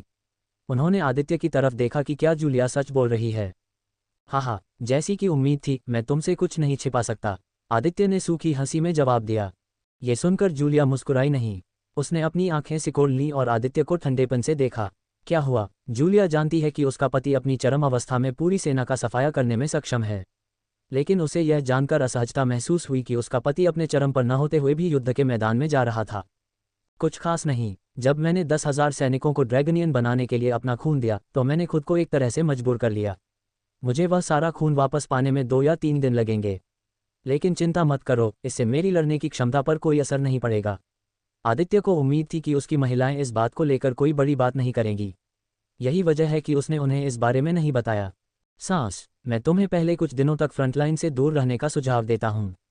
लेकिन तुम्हारे चरित्र को देखते हुए मुझे यकीन है कि तुम मेरी बातें नहीं सुनोगी। ये सुनकर आदित्य ने उसके हाथ पकड़ते हुए मुस्कुराया। वहाँ सावधान रहना, अनावश्यक जोखिम मत लेना, आदित्य ने जवाब में अपना सिर हिलाया। जूलिया को चूमने के बाद वह दूर चला गया। आदित्य के जाने के बाद चारों लड़कियां सिंहासन कक्ष में रह गईं। तुम उसे जाने दे रही हो जबकि तुम्हें पता है कि वह अपने शिखर पर नहीं है। क्यों? रिया ने पूछा। वह और एलिसिया आदित्य को रोकना चाहती थीं, लेकिन इससे पहले जूलिया ने उन्हें रोकने का इशारा किया। सांस, जूलिया ने आदित्य के सिंहासन को देखते हुए आह भरी। आदित्य एक जिद्दी आदमी है। अगर हम सब उसे रुकने के लिए कहें तो भी वह जाकर लड़ेगा। वह किसी चीज से नहीं डरता। यहाँ तक कि जब वह लाखों भूतों से घिरा हुआ था, तब भी उसने अपनी परवाह किए बिना लड़ाई की। जूलिया ने फिर अपनी बहनों की तरफ मुस्कुराते हुए देखा और कहा, उनकी पत्नियों के तौर पर हमें उनके फैसलों में अपने पतियों का साथ देना चाहिए। वह ऐसे व्यक्ति नहीं हैं जो बिना सोचे समझे फैसले लेकर खुद को मरवा लें। हम उनका सबसे बड़ा मानसिक सहारा हैं। योजक चिन्ह योजक चिन्ह योजक चिन्ह योजक चिन्ह योजक चिन्ह योजक चिन्ह योजक चिन्ह योजक चिन्ह योजक चिन्ह योजक चिन्ह योजक चिन्ह योजक चिन्ह योजक चिन्ह योजक चिन्ह योजक चिन्ह योजक चिन्ह। वास्तव में उन सभी को बहुत बहुत धन्यवाद जो बहुमूल्य गोल्डन टिकट के साथ समर्थन भेजते हैं। मुझे उम्मीद है कि हम इसे जारी रख सकते हैं। हेलो दोस्तों, मैं इतने दिनों तक अपलोड न कर पाने के लिए माफ़ी चाहता हूँ। ये रमज़ान मेरे लिए उतना अच्छा नहीं रहा। मेरे लिए रमज़ान की शुरुआत 1 हफ्ते तक तेज़ बुखार के साथ हुई और इसका अंत भी 1 हफ्ते तक तेज़ बुखार के साथ हुआ। मैं ईद नहीं मना सका और न ही ईद के दौरान कहीं जा सका। कितना निराशाजनक। मैं इस खास अवसर के लिए खरीदे गए नए कपड़े नहीं पहन सका। अब मुझे बुखार शब्द से सख्त नफरत हो गई है। डॉक्टर ने कहा कि यह कोविड वेरिएंट बड़ा भाई या कुछ और है। मैंने अपने कमज़ोर शरीर के साथ भी लिखने की कोशिश की, लेकिन मुझमें लिखने की ताकत ही नहीं थी। पिछले 5 दिनों से मैंने मुश्किल से कुछ खाया है।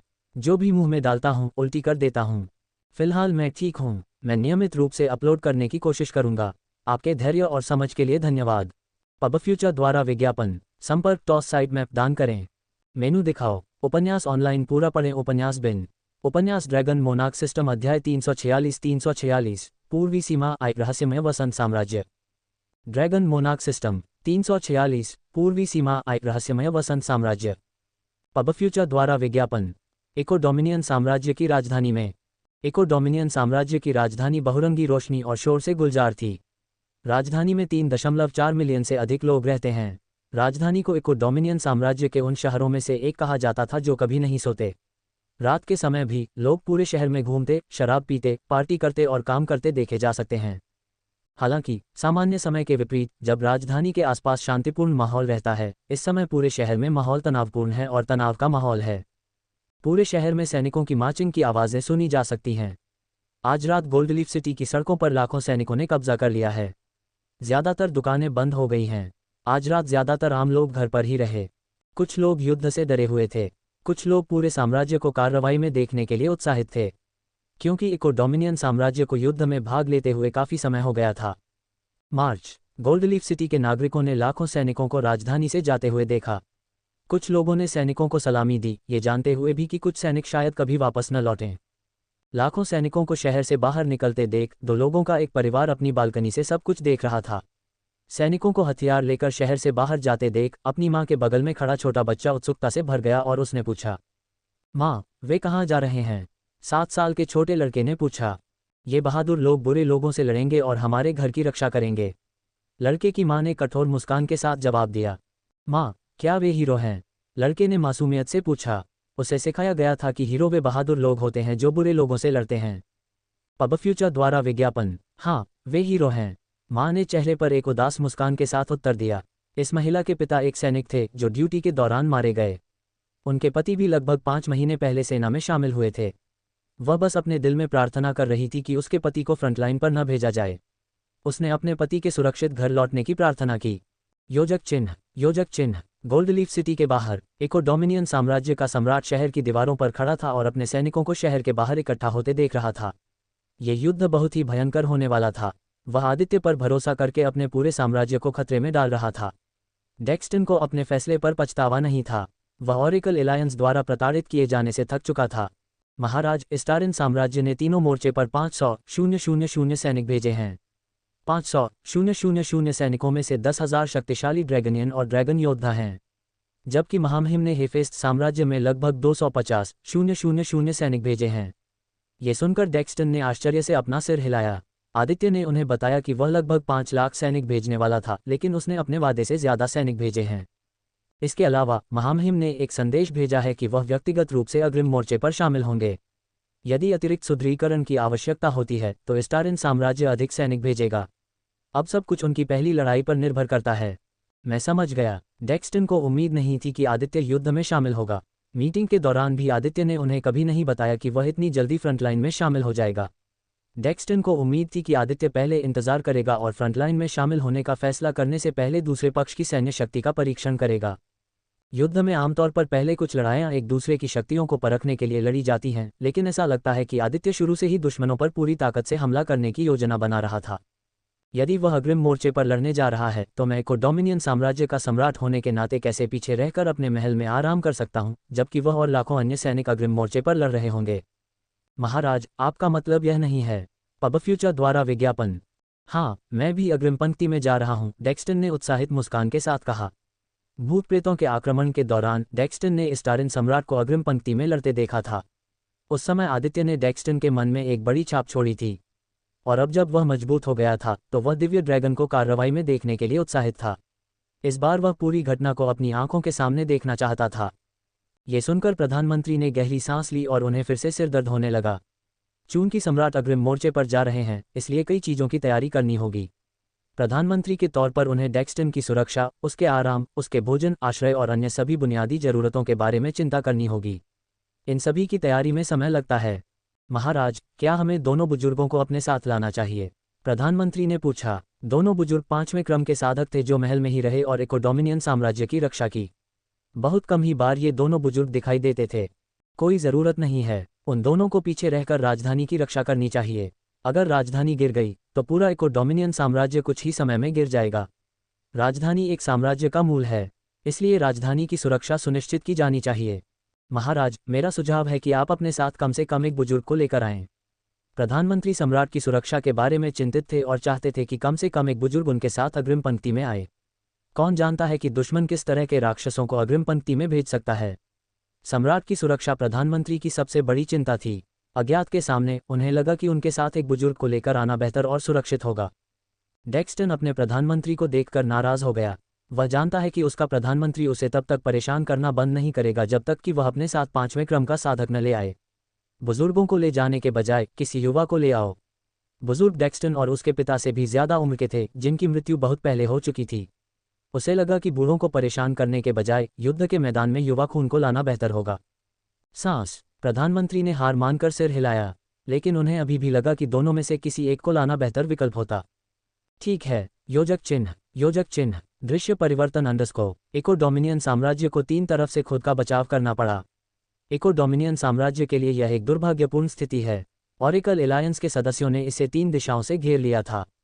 हेफेस्ट्स किंगडम के लिए भी यही कहा जा सकता है। हालांकि हेफेस्ट्स किंगडम में स्थिति बहुत अराजक है। हेफेस्ट्स किंगडम एक ऐसी जगह है जहां पूरे डाइंग आइल महाद्वीप से वांछित अपराधी और गिरोह आते हैं। ऑरेकल एलायंस एक दिशा से हमला कर सकता है। ऑरेकल एलायंस इको डोमिनियन साम्राज्य को स्टारिन साम्राज्य का सबसे बड़ा सहयोगी मानता है। अगर इको डोमिनियन साम्राज्य गिर जाता है तो वे आसानी से युद्ध जीत सकते हैं। ऐसे विचारों के साथ लुक्का ने ऑरेकल एलायंस को जल्द से जल्द इको डोमिनियन साम्राज्य को खत्म करने पर ध्यान केंद्रित करने का आदेश दिया। वह स्टारिन सैनिकों के उत्तर पश्चिमी क्षेत्र में पहुंचने से पहले इको डोमिनियन साम्राज्य पर आक्रमण करना चाहता था। लुक्का को शायद ही पता था कि स्टारिन साम्राज्य ने पहले ही इको डोमिनियन साम्राज्य में 500,000 सैनिक भेज दिए थे। पूर्वी सीमा पर इको डोमिनियन साम्राज्य की सीमाएं मिस्टिक स्प्रिंग साम्राज्य के साथ साझा थीं, और ऑरेकल एलायंस के सदस्यों में से एक के रूप में मिस्टिक स्प्रिंग साम्राज्य पूर्वी सीमा से इको डोमिनियन साम्राज्य में अपनी सेना भेजने की तैयारी कर रहा था। वे 1 घंटे में यहाँ आ जाएंगे। आने दो उन्हें। इस बार एक भी जीवित वापस नहीं जाएगा। एडम ने पूर्व दिशा की ओर देखते हुए अपनी महान तलवार खरीदी। आदम के पीछे 600,000 की सेना खड़ी थी और दुश्मन का स्वागत करने के लिए इंतजार कर रही थी। कुछ सहायता चाहिए। एडम और अन्य लोगों ने ऊपर देखा तो पाया कि एक चमकीली लाल रोशनी उनकी ओर उतर रही है। लाल रोशनी जमीन से 100 मीटर दूर जाकर रुक गई। जैसे ही रोशनी कम हुई, सभी लोग आदित्य को देख पाए। महाराज, आप यहाँ क्या कर रहे हैं? एडम ने आदित्य को लगभग उसका नाम लेकर पुकारा। एडम को लगा कि आदित्य किसी और फ्रंट लाइन में शामिल हो जाएगा। यह मेरे लिए एक लंबी रात होने वाली है। अन्य 2 अग्रिम पंक्तियों के पास दुश्मन के आने से पहले अभी कुछ और घंटे हैं। आदित्य के शब्दों से यह स्पष्ट था कि वह अन्य युद्ध क्षेत्रों में शामिल होने की योजना बना रहा था। अगर तुम चाहो तो मैं आगे बढ़कर दुश्मनों को सीमा पार करने से पहले ही खत्म कर सकता हूं। कुछ नए सैनिकों को लगा कि आदित्य केवल दिखावा कर रहा है। ये सुनकर एडम ने मुस्कुराते हुए अपना सिर हिलाया। महाराज, मेरा सुझाव है कि आप अपनी ताकत बचाकर रखें। आदित्य एडम के पास उतरने से पहले मुस्कुराया। भले ही आदित्य पूरी आने वाली सेना को खत्म कर दे, लेकिन उसके पास दूसरी लड़ाई के मैदानों में जाने के लिए ताकत और मन नहीं बचेगा। अगले ही पल एडम को कुछ महसूस हुआ। उसने अपना दाहिना हाथ उठाया और ऊंची आवाज में आदेश दिया, मेरे आदेश पर जादुई तोपें लोड करो। धनुर्धारी, तीर चलाने के लिए तैयार हो जाओ। योजक चिन्ह, योजक चिन्ह, योजक चिन्ह, योजक चिन्ह, योजक चिन्ह, योजक चिन्ह, योजक चिन्ह, योजक चिन्ह, योजक चिन्ह, योजक चिन्ह, योजक चिन्ह, योजक चिन्ह, योजक चिन्ह, योजक चिन्ह, योजक चिन्ह, योजक चिन्ह। वास्तव में उन सभी को बहुत बहुत धन्यवाद जो बहुमूल्य गोल्डन टिकट के साथ समर्थन भेजते हैं। मुझे उम्मीद है कि हम इसे जारी रख सकते हैं। पब फ्यूचर द्वारा विज्ञापन। संपर्क टॉस साइड मैप दान करें। मेनू दिखाओ। उपन्यास ऑनलाइन पूरा पढ़ें। उपन्यास बिन। उपन्यास ड्रैगन मोनार्क सिस्टम अध्याय 347 न्यू मून वुडलैंड्स की लड़ाई आई। Dragon monarch system 347 new moon woodlands की लड़ाई आई। पब फ्यूचर द्वारा विज्ञापन। इको डोमिनियन साम्राज्य और मिस्टिक स्प्रिंग साम्राज्य के बीच पूर्वी सीमा एक पहाड़ी क्षेत्र है। ऊंचे पेड़ों ने पहाड़ों को ढक रखा है। ये पूरा क्षेत्र कई जादुई जानवरों की प्रजातियों का घर है। इस क्षेत्र में रहने वाले जादुई जानवर ज्यादातर पहले या दूसरे क्रम के जादुई जानवर थे। इस क्षेत्र में रहने वाले ज्यादातर जादुई जानवर शाकाहारी जादुई जानवर थे, और ज्यादातर शाकाहारी जादुई जानवर स्वभाव से शांत होते हैं। ये जादुई जानवर अगर लोगों के बड़े समूह को देखते हैं तो भाग जाते हैं। जब तक उन्हें उकसाया न जाए, वे हमला नहीं करेंगे। 600,000 से अधिक सैनिकों की उपस्थिति को महसूस करते हुए इन जादुई जानवरों ने खुद को दूर और छिपा लिया। पहाड़ों और घने जंगल के बीच एक रास्ता इको डोमिनियन साम्राज्य और मिस्टिक स्प्रिंग साम्राज्य को जोड़ता था। इस रास्ते का इस्तेमाल ज्यादातर साहसी, दुष्ट किसान, डाकू, व्यापारी और यात्री करते थे। लेकिन अब युद्ध के कारण इस रास्ते पर कोई नहीं था। ये जानते हुए कि यह रास्ता युद्ध का मैदान बन जाएगा, कोई भी इस रास्ते से यात्रा नहीं करता था। यहाँ तक कि यात्रियों को लूटकर और मारकर अपना जीवन यापन करने वाले पहाड़ी डाकुओं के पास भी जाने के अलावा कोई विकल्प नहीं था। उनके लिए युद्ध समाप्त होने तक व्यापार बंद हो चुका था। इको डोमिनियन साम्राज्य और मिस्टिक स्प्रिंग साम्राज्य दोनों ने भी अपनी सीमाएं बंद कर दी थीं और किसी को भी इस रास्ते से यात्रा करने की अनुमति नहीं दी थी। 600,000 की सेना चुपचाप मिस्टिक स्प्रिंग एम्पायर की सेना के आने का इंतजार कर रही थी। जनरल एडी, आप भी यहाँ हैं। आपको फिर से देखकर अच्छा लगा। एडी वुड ऑनर परिवार का कमांडर और एडम का दाहिना हाथ है। जब आदित्य पहली बार जूलिया के माता पिता से मिलने आया था, तब उसकी मुलाकात एडी से हुई थी और उसने उससे लड़ाई की थी। अपनी लड़ाई के अंत में उन्होंने ऑनर परिवार की आधी हवेली को नष्ट कर दिया। एडी एक ऐसा व्यक्ति है जो एडम को धोखा देना पसंद करेगा। उसकी वफादारी ऑनर परिवार और एडम के साथ है। महाराज, मुझे उम्मीद नहीं थी कि आप मुझे याद रखेंगे। एडम से एडी को आदित्य की असली पहचान पता चली थी। उसने सोचा कि इतना हाई प्रोफाइल आदमी उसे याद नहीं रखेगा। बेशक, मुझे तुम याद हो। मुझे अभी भी वह झगड़ा याद है जो उस दिन हुआ था। ये सुनकर एडी को आधा नष्ट हो चुका ओनाड परिवार का घर और आदित्य द्वारा भूतों के आक्रमण के दौरान की गई चीजें याद आ गईं। महाराज, आपका यहाँ हमारे साथ होना बहुत अच्छा है। एडी ने आदित्य को एक व्यक्ति सेना के रूप में देखा। जब तक आदित्य यहाँ था उनकी जीत पक्की थी। मुझे परवाह नहीं कि हम किस तरह के राक्षसों का सामना करने जा रहे हैं। भले ही दुश्मन लाखों सैनिक भेजे, फिर भी हम उनकी वजह से जीतेंगे। एडी ने आदित्य को देखते हुए सोचा, पिताजी, बूढ़ा आदमी टोबियास कहाँ है? टोबियास वही बूढ़ा पिशाच है जिसने आदित्य को रूनों के बारे में सिखाया था। टोबियास की शिक्षाओं के कारण आदित्य बहुत कम समय में 3 स्टार रून मास्टर बनने में सक्षम हो गया। पब फ्यूचर द्वारा विज्ञापन। अगर एडी को एडम का दाहिना हाथ माना जाता है तो बूढ़ा आदमी टोबियास एडम का बायां हाथ है। बूढ़ा पिशाच टोबियास बुद्धिमान, मजबूत और शक्तिशाली है। आदित्य उसे देखने के लिए उत्सुक था। किसी को अपोगेल शहर में ही रहना चाहिए। अपोगेल शहर वह जगह है जहां ऑन और परिवार की हवेली स्थित थी। चूंकि एडम ने अपनी पूरी सेना को इस युद्ध के मैदान में लाया था, इसलिए टोबियास अपोगेल शहर में ही रहेगा ताकि यह सुनिश्चित हो सके कि शहर सुरक्षित है। कुछ मिनट तक चुपचाप प्रतीक्षा करने के बाद आदित्य, एडम, एडी और कुछ अन्य संवेदी साधकों ने महसूस किया कि कुछ प्राणी ठंडे और काले आभा वाले होकर पूर्व दिशा से उनकी ओर आ रहे हैं। कुछ मिनट इंतजार करने के बाद सभी ने कुछ कंकालों को अपनी दिशा में उड़ते हुए देखा। करीब से देखने पर सभी ने पाया कि ये कंकाल मरे हुए जादुई पक्षी थे। ऐसा लगता है कि दुश्मन ने नेक्रोमेंसर को अपने साथ खरीद लिया है। युद्ध के मैदान में नेक्रोमेंसर का इस्तेमाल करना दुर्लभ था। इस दुनिया में नेक्रोमेंसर एक ऐसा पेशा है जिसे ज़्यादातर लोग पसंद नहीं करते। नेक्रोमेंसर को एक खौफनाक और निम्न स्थिति वाली नौकरी के रूप में देखा जाता है। नेक्रोमेंसरों में मृतकों को जीवित करने और उन्हें मरे हुओं में बदलने की क्षमता होती है। अगर किसी नेक्रोमेंसर को युद्ध के मैदान में लाया जाता है तो वह मृत सैनिकों को मरे हुओं में बदल सकता है और मरे हुओं को युद्ध जारी रखने के लिए मजबूर कर सकता है। कई गुट इसे एक घटिया चीज़ मानते हैं, इसलिए वे अपने साथ कोई नेक्रोमेंसर नहीं लाते। कुछ राज्य और साम्राज्य ऐसे हैं जिन्होंने नेक्रोमेंसर और डार्क मैच पर प्रतिबंध लगा दिया है। कम से कम 10,000 मरे हुए लोग हमारी ओर बढ़ रहे हैं। इससे एडम और आदित्य ये निष्कर्ष निकालने में सक्षम थे कि दुश्मन के पास 100 से अधिक नेक्रोमेंसर थे। पिताजी, मुझे उनसे निपटने दो। एडम ने बस अपना सिर हिलाया और आदित्य को पहले कार्य करने की अनुमति दी। इन मरे हुओं की रैंक उतनी ऊंची नहीं थी। ज़्यादा से ज़्यादा ये मरे हुए लोग शिखर द्वितीय क्रम या शुरुआती तृतीय क्रम के थे, जबकि ज़्यादातर मरे हुए लोग प्रथम क्रम के थे। सबकी निगाहों के सामने आदित्य मरे हुओं के रास्ते के सामने खड़ा हो गया। उसी समय उसके शरीर से लाल बिजली निकलने लगी। लाल बिजली उसके शरीर के चारों ओर सांपों की तरह नाचने लगी। उसके शरीर के चारों ओर और भी लाल बिजली इकट्ठी हो गई। एक निश्चित बिंदु के बाद सभी ने देखा कि आदित्य का पूरा शरीर लाल बिजली जैसे बिजली के कवच से ढका हुआ था। लाल बिजली ने उसके पूरे शरीर के चारों ओर लाल बिजली की त्वचा बना ली थी। वे आ रहे हैं। मरे हुए लोग आदित्य के पास पहुंचे।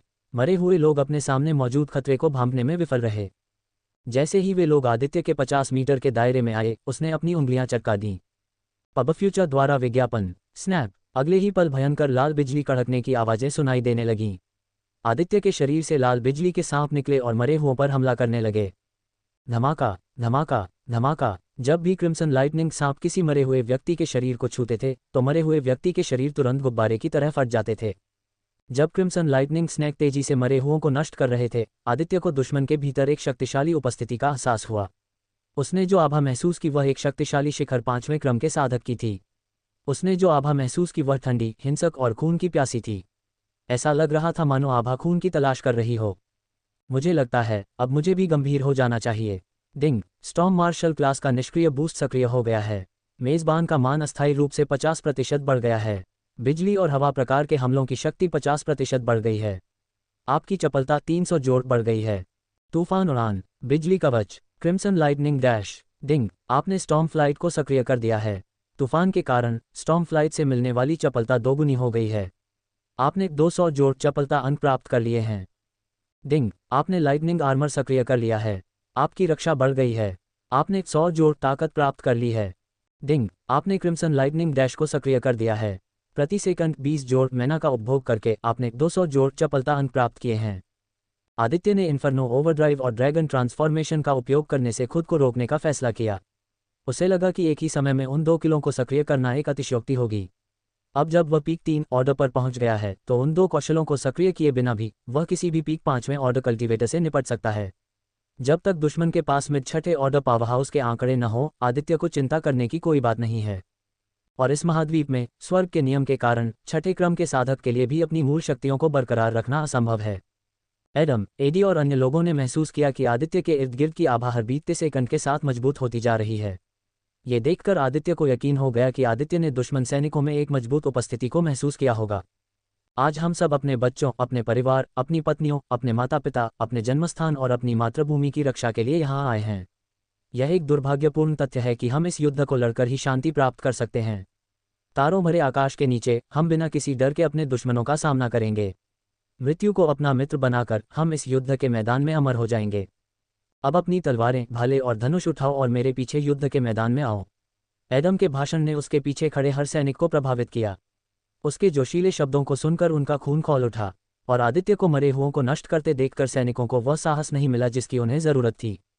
अपने परिवार के लिए लड़ो, अपने बच्चों के लिए लड़ो, अपनी मातृभूमि की रक्षा के लिए लड़ो। सभी सैनिक एडम और एडी के साथ दहाड़ते हुए एडम के पीछे पीछे दुश्मन की ओर बढ़े। दूसरी तरफ मिस्टिक स्प्रिंग एम्पायर के सैनिकों ने भी अपनी तलवारें ऊंची उठाईं और अपनी मार्चिंग की गति बढ़ा दी। जल्द ही दोनों पक्षों की सेनाएं आपस में भिड़ गईं। यह इस युद्ध की आधिकारिक शुरुआत होगी। इस बीच न्यूमून वुडलैंड से 15 मील दूर डेक्सटन टेलीपोर्टेशन एरे का उपयोग करके आ गया था। महाराज, ऐसा लगता है कि हम पहले ही देर कर चुके हैं, प्रधानमंत्री ने कहा, जिन्हें जबरदस्ती घसीटा गया था, हालांकि वे युद्ध के मैदान में आना नहीं चाहते थे। चलो जल्दी करो, हम इस लड़ाई को नहीं छोड़ सकते। डेक्सटन ने अपने प्रधानमंत्री को एक उत्साहित बच्चे की तरह घसीटा। रापी डी अल्फा न्यू अर्थ 7 में। वास्तव में उन सभी को बहुत बहुत धन्यवाद जो बहुमूल्य गोल्डन टिकट के साथ समर्थन भेजते हैं। मुझे उम्मीद है कि हम इसे जारी रख सकते हैं। पब फ्यूचर द्वारा विज्ञापन। संपर्क टॉस साइड मैप दान करें। मेनू दिखाओ। उपन्यास ऑनलाइन पूरा पढ़ें। उपन्यास बिन। उपन्यास ड्रैगन मोनार्क सिस्टम अध्याय 348 न्यूमून वुडलैंड्स की लड़ाई 2 अतीत से एक दुश्मन। ड्रैगन मोनार्क सिस्टम 348 न्यूमून वुडलैंड्स की लड़ाई 2 अतीत का एक दुश्मन। पब फ्यूचर द्वारा विज्ञापन। मरे हुओं से निपटने के बाद आदित्य सेना में शामिल नहीं हुआ। इसके बजाय वह हवा में खड़ा रहा और देखता रहा कि दोनों पक्ष आपस में भिड़ने वाले हैं। इस बीच दुश्मन कमांडर, जो एक जानवर था, ने दहाड़ते हुए एडम पर अपनी कुल्हाड़ी घुमाई। दुश्मन कमांडर 2.5 मीटर लंबा था। उसका शरीर मांसल था, उसकी त्वचा का रंग सांवला था और चेहरा डरावना था। उसके सामने एडम एक किशोर लड़के की तरह लग रहा था, भले ही एडम लंबा और मांसल था। उसके चारों ओर एक हिंसक आभा थी। दुश्मन कमांडर की शक्ल डरावनी थी। उसके शरीर पर कई छोटे बड़े निशान थे। उसने सिल्वर चेस्ट प्लेट पहनी हुई थी। उसने अपनी बाहों और कंधों पर कोई सुरक्षा कवच पहनने की जहमत नहीं उठाई थी। अगर आदित्य को दुश्मन कमांडर का वर्णन करना होता तो वह कहता, बदमाश हिंसक जानवर। एक जानवर आदमी होने के नाते दुश्मन कमांडर इंसानों से ज्यादा लंबा था। उसकी मांसपेशियां कच्ची शक्ति और ताकत से भरी हुई थीं। उसके उन लंबे निशानों में उन अनगिनत जीवन और मृत्यु की लड़ाइयों को दर्शाया गया था जो उसने वर्षों तक लड़ी थीं। झंकार। एडम ने दुश्मन कमांडर के हमले को अपनी महान तलवार से रोक दिया, जिसका वजन कई टन था। फिर भी एडम को महान तलवार का उपयोग करने में कोई समस्या नहीं हुई। जब दोनों हथियार आपस में टकराए तो आग की चिंगारी निकली। आपको फिर से देखकर अच्छा लगा, मिस्टर एडम। जानवर आदमी ने एडम की ओर देखते हुए मुस्कुराया। लॉसन, मैं देख रहा हूं कि तुम स्वस्थ हो। एडम ने लॉसन को लात मारी, लेकिन जानवर आदमी ने एडम की लात को आसानी से रोक दिया। मिस्टर एडम, पिछले कुछ सालों में आप कमज़ोर हो गए हैं। मैंने सुना है कि आप एक पारिवारिक व्यक्ति बन गए हैं। क्या ये सच है? लॉसन द्वारा अपने परिवार का जिक्र सुनकर एडम का चेहरा काला पड़ गया। उसने कोई जवाब नहीं दिया क्योंकि उसे पता था कि लॉसन सिर्फ उसका मजाक उड़ा रहा था। एडम को शांत देखकर लॉसन निराश और बहुत दुखी हुआ। लॉसन ने एक कदम पीछे हटकर फिर से एडम पर अपनी कुल्हाड़ी घुमाई। एडम ने हमले को रोक दिया, लेकिन दुश्मन के हमले का असर उसकी दोनों भुजाओं पर महसूस हुआ। हमले के प्रभाव ने एडम को लगभग एक कदम पीछे हटने पर मजबूर कर दिया। झंकार। पब फ्यूचर द्वारा विज्ञापन। मिस्टर एडम, आप बदल गए हैं। इको डोमिनियन का लान वाइल्ड कहाँ है? लॉसन ने फिर से एडम पर अपनी कुल्हाड़ी घुमाते हुए पूछा। इस बार उसने अपने हमले में ज्यादा ताकत लगाई। जैसे ही एडम ने हमले को रोका, हमले का असर ग्रेटस्वॉर्ड से होते हुए उसकी भुजाओं तक पहुंच गया। एडम को लगा कि उसकी भुजाएं बहुत ज्यादा दर्द से सुन्न हो रही हैं। इस बार एडम अब और नियंत्रण नहीं रख सका और अपनी जगह पर टिक नहीं सका। उसे एक कदम पीछे हटना पड़ा। इससे एडम हैरान रह गया क्योंकि पिछली बार जब वे लड़े थे तो उनके और लॉसन के पास समान खेती रैंक और समान ताकत थी। एडम का हैरान चेहरा देखकर लॉसन को गुस्सा आया। उसने जमीन पर थूका और एडम को गहरी नफरत से देखा। दयनीय, मुझे लगता है कि जंगली शेर मर गया है। एक पारिवारिक व्यक्ति बनने से तुम्हारा संकल्प कमजोर हो गया है। लॉसन और एडम ने अपने युवा दिनों में कई बार लड़ाई की थी। लॉसन को मिस्टिक स्प्रिंग एम्पायर ने भेजा था जबकि एडम एक डोमिनियन एम्पायर का प्रतिनिधित्व करता था। उस समय जब भी वे दोनों लड़ते थे, एडम जो अपने चरम पर था हमेशा लॉसन को हराने में कामयाब होता था, भले ही उसके पास एडम से ज़्यादा लोग और संसाधन थे। इसी सीमा पर वह और एडम कई बार लड़ चुके थे। हर बार जब वे लड़ते थे तो एडम लॉसन को इतनी बुरी तरह घायल कर देता था कि उसे महीनों तक बिस्तर पर रहना पड़ता था। उन्नत उपचार गोलियों के साथ भी लॉसन को महीनों तक बिस्तर पर रहना पड़ता था। उस समय लॉसन ही एकमात्र ऐसा व्यक्ति था जो जंगली शेर का सामना कर सकता था। लेकिन हर बार जब वे लड़ते थे तो वह हमेशा अपनी जान बचाकर भाग जाता था। समय के साथ लॉसन एडम को अपना दुश्मन और प्रतिद्वंद्वी मानने लगा। एडम के लिए उसके दिल में गहरा सम्मान पैदा हो गया। एक जानवर आदमी के रूप में लॉसन शक्तिशाली लोगों का सम्मान करता था। एडम ने उसे हराकर उसका सम्मान अर्जित किया था, भले ही हालात उसके खिलाफ थे। अपनी आखिरी लड़ाई में एडम ने लॉसन को नहीं मारा, इसके बजाय उसने उसकी जान बख्श दी। एडम बेहोश लॉसन को मिस्टिक स्प्रिंग एम्पायर की सीमा तक ले गया।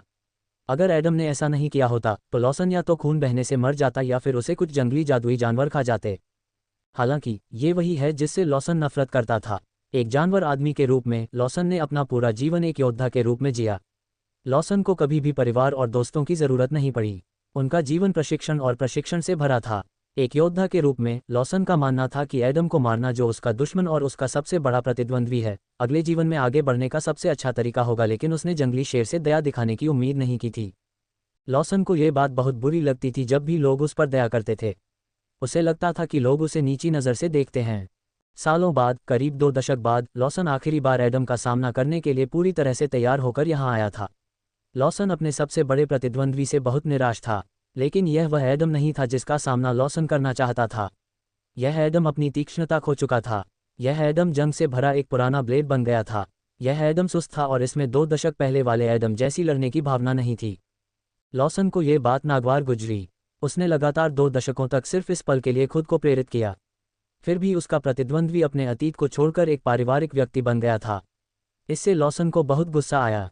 पब फ्यूचर द्वारा विज्ञापन, तुम वो एडम नहीं हो जिसे मैं जानता हूँ। उसे बाहर लाओ, मैं उस उग्र शेर का सामना करना चाहता हूँ।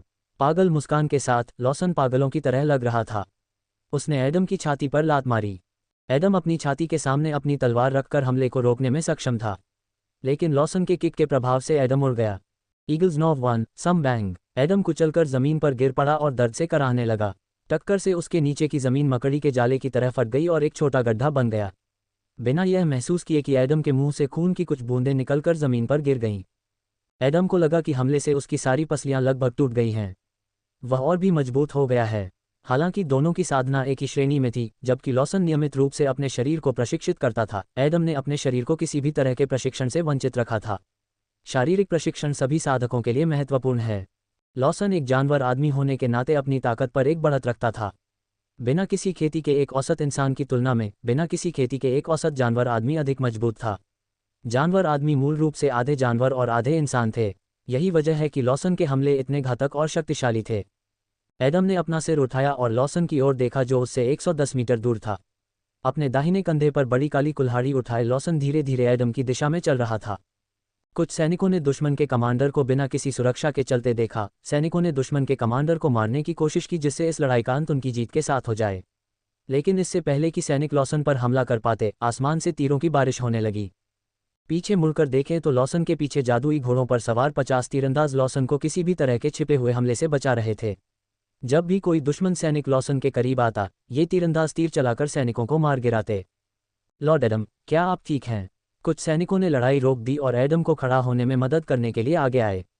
उनके शरीर का सहारा लेते हुए एडम लॉसन पर नजर रखते हुए खड़ा हो गया। मैं ठीक हूँ, तुम लोग अन्य सैनिकों को मारने पर ध्यान दो, मैं इस आदमी को संभाल लूंगा। सैनिक झिझकते हुए एक दूसरे की ओर देखने लगे। उन्होंने देखा कि एडम ताकत में लॉसन से मुकाबला नहीं कर सकता। उन्हें यकीन नहीं था कि एडम दुश्मन कमांडर के खिलाफ जीत सकता है। अगर एडम को कुछ हो गया, जो कमांडर है, तो दुश्मन ये लड़ाई जीत जाएगा। यही बात मिस्टिक स्प्रिंग एम्पायर के कमांडर के लिए भी कही जा सकती है। लॉर्ड एडम को इस आदमी से लड़ने दो। अगर उसे किसी तरह की मदद की ज़रूरत पड़ी तो मैं लॉर्ड एडम के साथ रहूंगा। सैनिकों ने पीछे मुड़कर देखा और दूसरे कमांडर एडी को देखा जो एडम का दाहिना हाथ था। एडी को देखकर सैनिकों को राहत महसूस हुई। ठीक है। इस बीच एडम ने एडी और सैनिकों के बीच की बातचीत को अनदेखा कर दिया। वह अपने दिल में जानता था कि आदित्य के अलावा यहाँ कोई भी लॉसन को नहीं मार सकता। एडम को लॉसन को हराने का भरोसा नहीं था। अतीत में उसने लॉसन को अनगिनत बार हराया है, लेकिन अब समय बदल गया है और लॉसन बहुत मजबूत हो गया है। हम यह नहीं जान पाएंगे कि मैं बिना कोशिश किए ऐसा कर सकता हूं या नहीं। एडम को अपने से ज़्यादा ताकतवर किसी का सामना करने में डर नहीं था। ये पहली बार नहीं था जब वह ऐसा कुछ करने जा रहा था, लेकिन यह वैसा ही था जैसा लॉसन ने पहले कहा था। एडम नर्म हो गया था। अपने चरम पर वह जो क्रोध और हिंसा करता था वह उसके चरित्र से बहुत पहले ही मिट चुका था। एडम अब एक अलग व्यक्ति था और उसे अपने फैसले पर कोई पछतावा नहीं था। जीवन ने उसे अपने परिवार के साथ जीवन का आनंद लेने का मौका दिया और एडम ने उस मौके का फ़ायदा उठाया। इससे मुझे एक कथन याद आ रहा है जो मेरे बूढ़े पिता अक्सर कहा करते थे, आप जितने बड़े होते हैं आप उतने ही शांत होते जाते हैं। उम्र बढ़ने के साथ साथ जीवन आपको बहुत विनम्र बनाता है। आपको एहसास होता है कि आपने कितनी बकवास पर समय बर्बाद किया है। आप चीज़ों को उनकी असलियत के हिसाब से स्वीकार करना शुरू कर देते हैं। आप लोगों पर दोस्ती और संबंध बनाने के लिए दबाव डालना बंद कर देते हैं और आप बस आगे बढ़ना सीखते हैं। हालांकि साधक लाखों साल तक जीवित रह सकते हैं, लेकिन अमर लोग भी समय और उसके प्रभाव से बच नहीं सकते। एडम ने लॉसन को घूरते हुए सोचा। इन शब्दों को याद करते हुए एडम ने लॉसन को हराने के अपने दृढ़ संकल्प को और मजबूत किया। उसका समय अभी भी खत्म नहीं हुआ है। एडम जीवन में बहुत सी चीज़ें करना चाहता था। एक जंगली शेर के रूप में उसके दिन भले ही खत्म हो गए हों, लेकिन एक पिता के रूप में उसका जीवन, एक ड्यूक के रूप में, एक पति के रूप में, एक पारिवारिक व्यक्ति के रूप में, और अज़हेड अभी भी खत्म होने से बहुत दूर है। आखिरकार जीवन परिवर्तन का नाम है। योजक चिन्ह योजक चिन्ह योजक चिन्ह योजक चिन्ह योजक चिन्ह योजक चिन्ह योजक चिन्ह योजक चिन्ह योजक चिन्ह योजक चिन्ह योजक चिन्ह योजक चिन्ह योजक चिन्ह योजक चिन्ह योजक चिन्ह योजक चिन्ह। वास्तव में उन सभी को बहुत बहुत धन्यवाद जो बहुमूल्य गोल्डन टिकट के साथ समर्थन भेजते हैं। मुझे उम्मीद है कि हम इसे जारी रख सकते हैं। पब फ्यूचर द्वारा विज्ञापन संपर्क टॉस साइड मैप दान करें। मेनू दिखाओ। उपन्यास ऑनलाइन पूरा पढ़ें। उपन्यास बिन उपन्यास ड्रैगन मोनार्क सिस्टम अध्याय 349 न्यू मून वुडलैंड्स की लड़ाई 3 एक संकीर्ण पलायन। Dragon monarch system 349 new moon woodlands की लड़ाई 3 बाल बाल बच जाना। पब फ्यूचर द्वारा विज्ञापन झनकार झनकार मैं तुमसे कभी नहीं हारूंगा।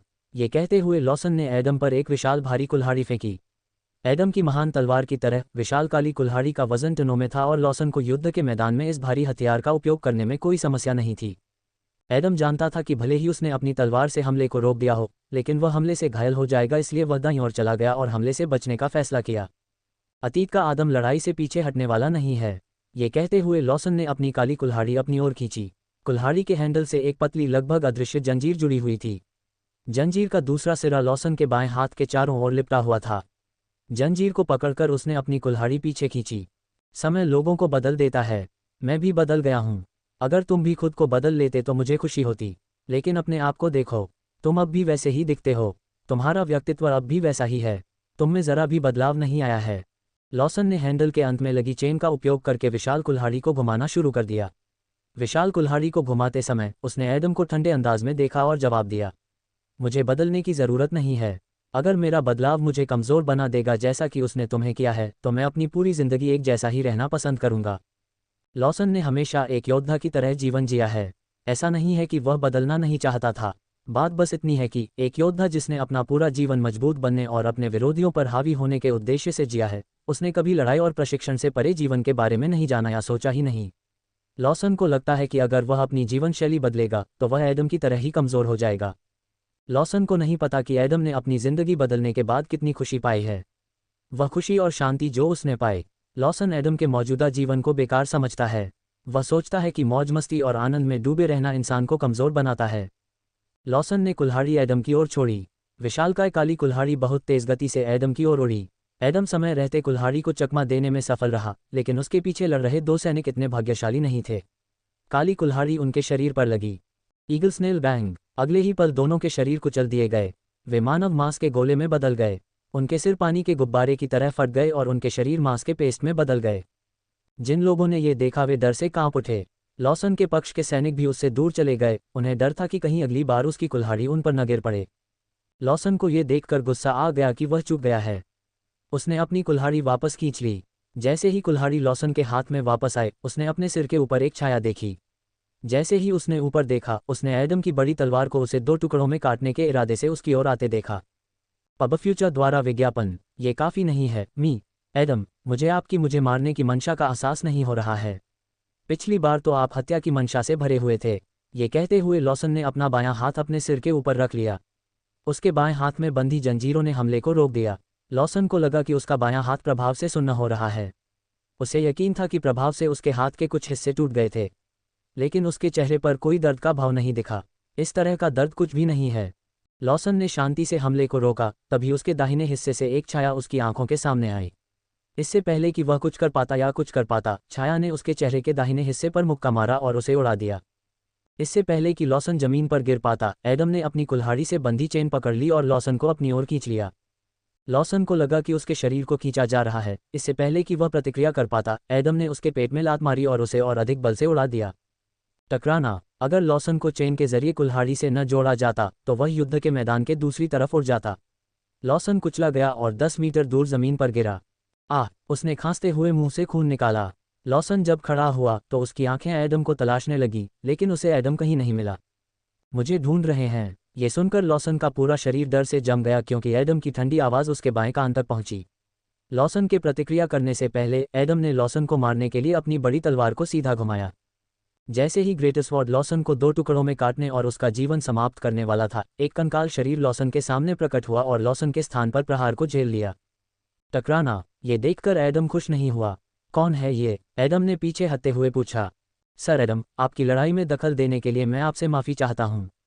कृपया समझें कि मैं आपको हमारे कमांडर की जान लेने के लिए मजबूर कर सकता हूँ। एडम ने अपनी दाईं ओर मुड़कर देखा तो एक महिला खड़ी थी जिसका पूरा शरीर काले लबादे और काले हुड से ढका हुआ था। हुड की वजह से एडम उसका पूरा चेहरा नहीं देख पाया। महिला के चारों ओर सैकड़ों मरे हुए और लाशें हैं। उसकी आभा अंधकार में और भयावह थी। उसने अपने दाहिने हाथ में एक कंकाल का डंडा पकड़ रखा था। एडम बता सकता है कि उसकी महिला की त्वचा गोरी और पीली थी, लेकिन वह ये नहीं बता सकता था कि यह महिला मानव थी या किसी अन्य जाति की थी। इस बीच लॉसन ठीक हो गया था और एडम के साथ दूसरे राउंड के लिए तैयार था। हालांकि उसे यह पसंद नहीं था कि कोई उनकी लड़ाई में हस्तक्षेप करे। लॉसन को यह पसंद नहीं था जब कोई उसकी लड़ाई में हस्तक्षेप करता था। चूंकि उसने हस्तक्षेप करके उसकी जान बचाई थी, लॉसन ने इसे अनदेखा कर दिया, लेकिन अगर वह एडम की जगह पर लड़ने की कोशिश करती या फिर से हस्तक्षेप करती तो वह इसे बर्दाश्त नहीं करता। पब फ्यूचर द्वारा विज्ञापन। एडम, अब दूसरे राउंड का समय हो गया है। एडम की ओर देखकर मुस्कुराते हुए लॉसन ने अपनी गर्दन हिलाई। एडम ने लॉसन का सामना किया और अपनी नज़र नेक्रोमेंसर पर रखी, जो बिना उसकी जानकारी के उसके दाईं ओर आ गया था। उसे दोनों से सावधान रहना था। एडम बता सकता है कि यह नेक्रोमेंसर लगभग उसके जितना ही शक्तिशाली था। इस बीच महिला नेक्रोमेंसर धीरे धीरे एडम से पीछे हटने लगी और अपने मरे हुए लोगों और कुछ काले जादू का उपयोग करके दुश्मन सैनिकों को मारने पर ध्यान केंद्रित करने लगी। ये देखकर एडम ने राहत की सांस ली। लॉसन से लड़ना उसके लिए पहले से ही बहुत मुश्किल था। अगर उसे उसी समय इस नेक्रोमेंसर से लड़ने के लिए मजबूर किया जाता तो वह निश्चित रूप से यहीं मर जाता। लॉसन ने एडम पर हमला किया। जब वह एडम से 1 मीटर दूर था तो उसकी दोनों मुट्ठियां चमकने लगीं। एडम बता सकता है कि वह अपनी दोनों मुट्ठियों पर अपना मन केंद्रित कर रहा था।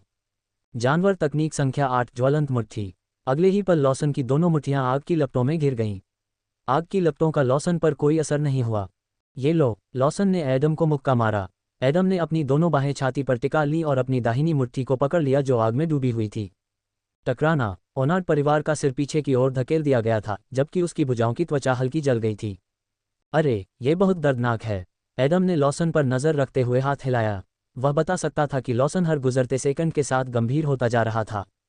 ऐसा लगता है जैसे मैं समय में पीछे लौट आया हूँ।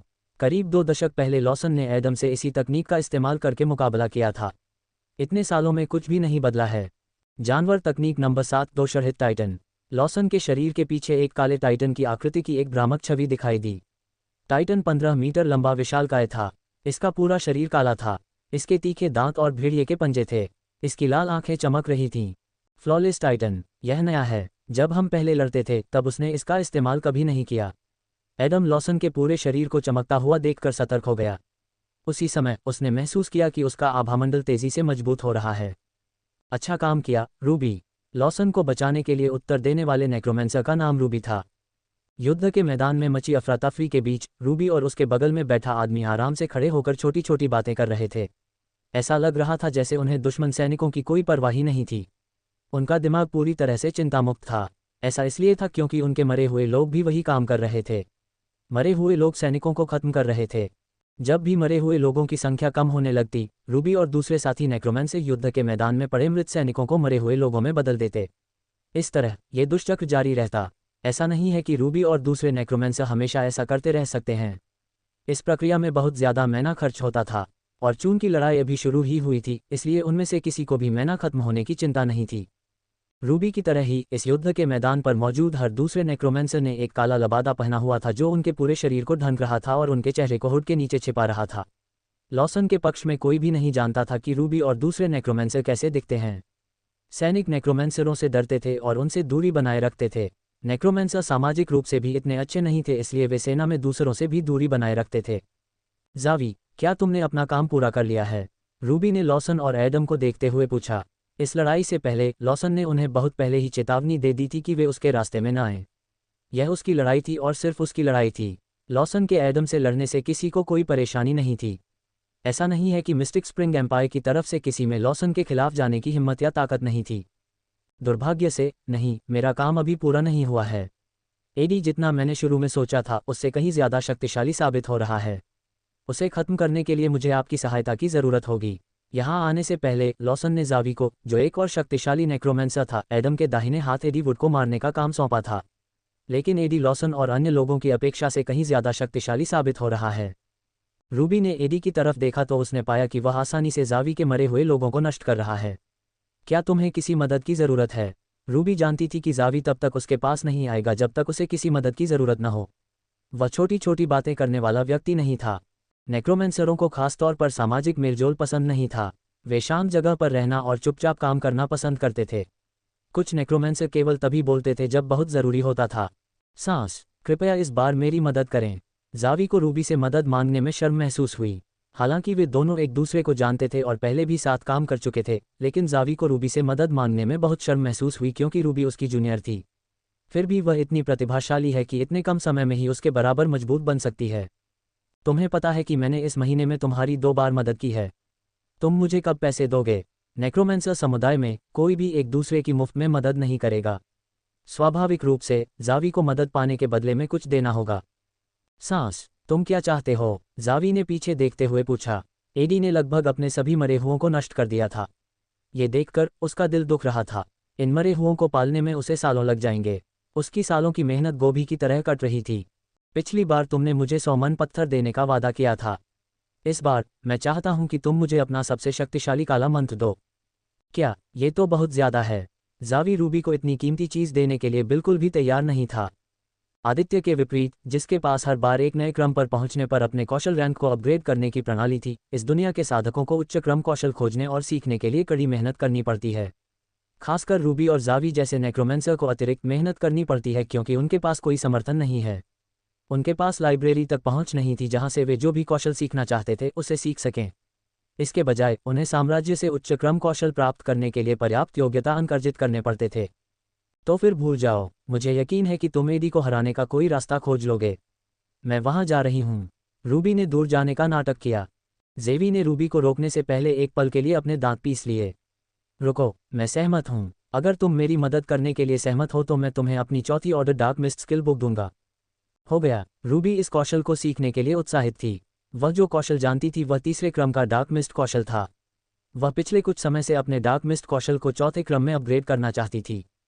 चलो इसे जल्दी से खत्म करते हैं। मैं वापस जाकर और भी मरे हुए लोगों को बनाना चाहता हूँ। रूबी को अपना ज़्यादातर समय शक्तिशाली मरे हुए लोगों को बनाने में बिताने की आदत थी। ज़्यादातर समय वह कब्रिस्तान में मजबूत मरे हुए लोगों को बुलाने की कोशिश करती रहती थी। योजक चिन्ह योजक चिन्ह योजक चिन्ह योजक चिन्ह योजक चिन्ह योजक चिन्ह योजक चिन्ह योजक चिन्ह योजक चिन्ह योजक चिन्ह योजक चिन्ह योजक चिन्ह योजक चिन्ह योजक चिन्ह योजक चिन्ह योजक चिन्ह। वास्तव में उन सभी को बहुत बहुत धन्यवाद जो बहुमूल्य गोल्डन टिकट के साथ समर्थन भेजते हैं। मुझे उम्मीद है कि हम इसे जारी रख सकते हैं। पब फ्यूचर द्वारा विज्ञापन। संपर्क टॉस साइड मैप दान करें। मेनू दिखाओ। उपन्यास ऑनलाइन पूरा पढ़ें। उपन्यास बिन। उपन्यास ड्रैगन मोनार्क सिस्टम अध्याय 350 न्यू मून वुडलैंड्स की लड़ाई। इफ जानवर जागता है। Dragon monarch system 350 new moon woodlands की लड़ाई। If the beast awakens. Pub future द्वारा विज्ञापन। पिछली बार तुमने मुझे 100 मन पत्थर देने का वादा किया था। इस बार मैं चाहता हूं कि तुम मुझे अपना सबसे शक्तिशाली काला मंत्र दो। क्या ये तो बहुत ज़्यादा है? तो फिर भूल जाओ, मुझे यकीन है कि तुम एडी को हराने का कोई रास्ता खोज लोगे। मैं वहां जा रही हूं। रूबी ने दूर जाने का नाटक किया। जेवी ने रूबी को रोकने से पहले एक पल के लिए अपने दांत पीस लिए। रुको, मैं सहमत हूँ। अगर तुम मेरी मदद करने के लिए सहमत हो तो मैं तुम्हें अपनी चौथी order dark mist skill book दूंगा। हो गया। रूबी के उत्साहित चेहरे को देखकर जावी उदास हो गया। उसे लगा जैसे उसके साथ धोखा हुआ है। जावी अपनी किस्मत को कोसने से खुद को नहीं रोक पाया। उसे एडम के दाहिने हाथ को मारने का मिशन क्यों दिया गया? वह जानता था कि अगर उसने कमांडर की बात नहीं मानी तो उसे मार दिया जाएगा।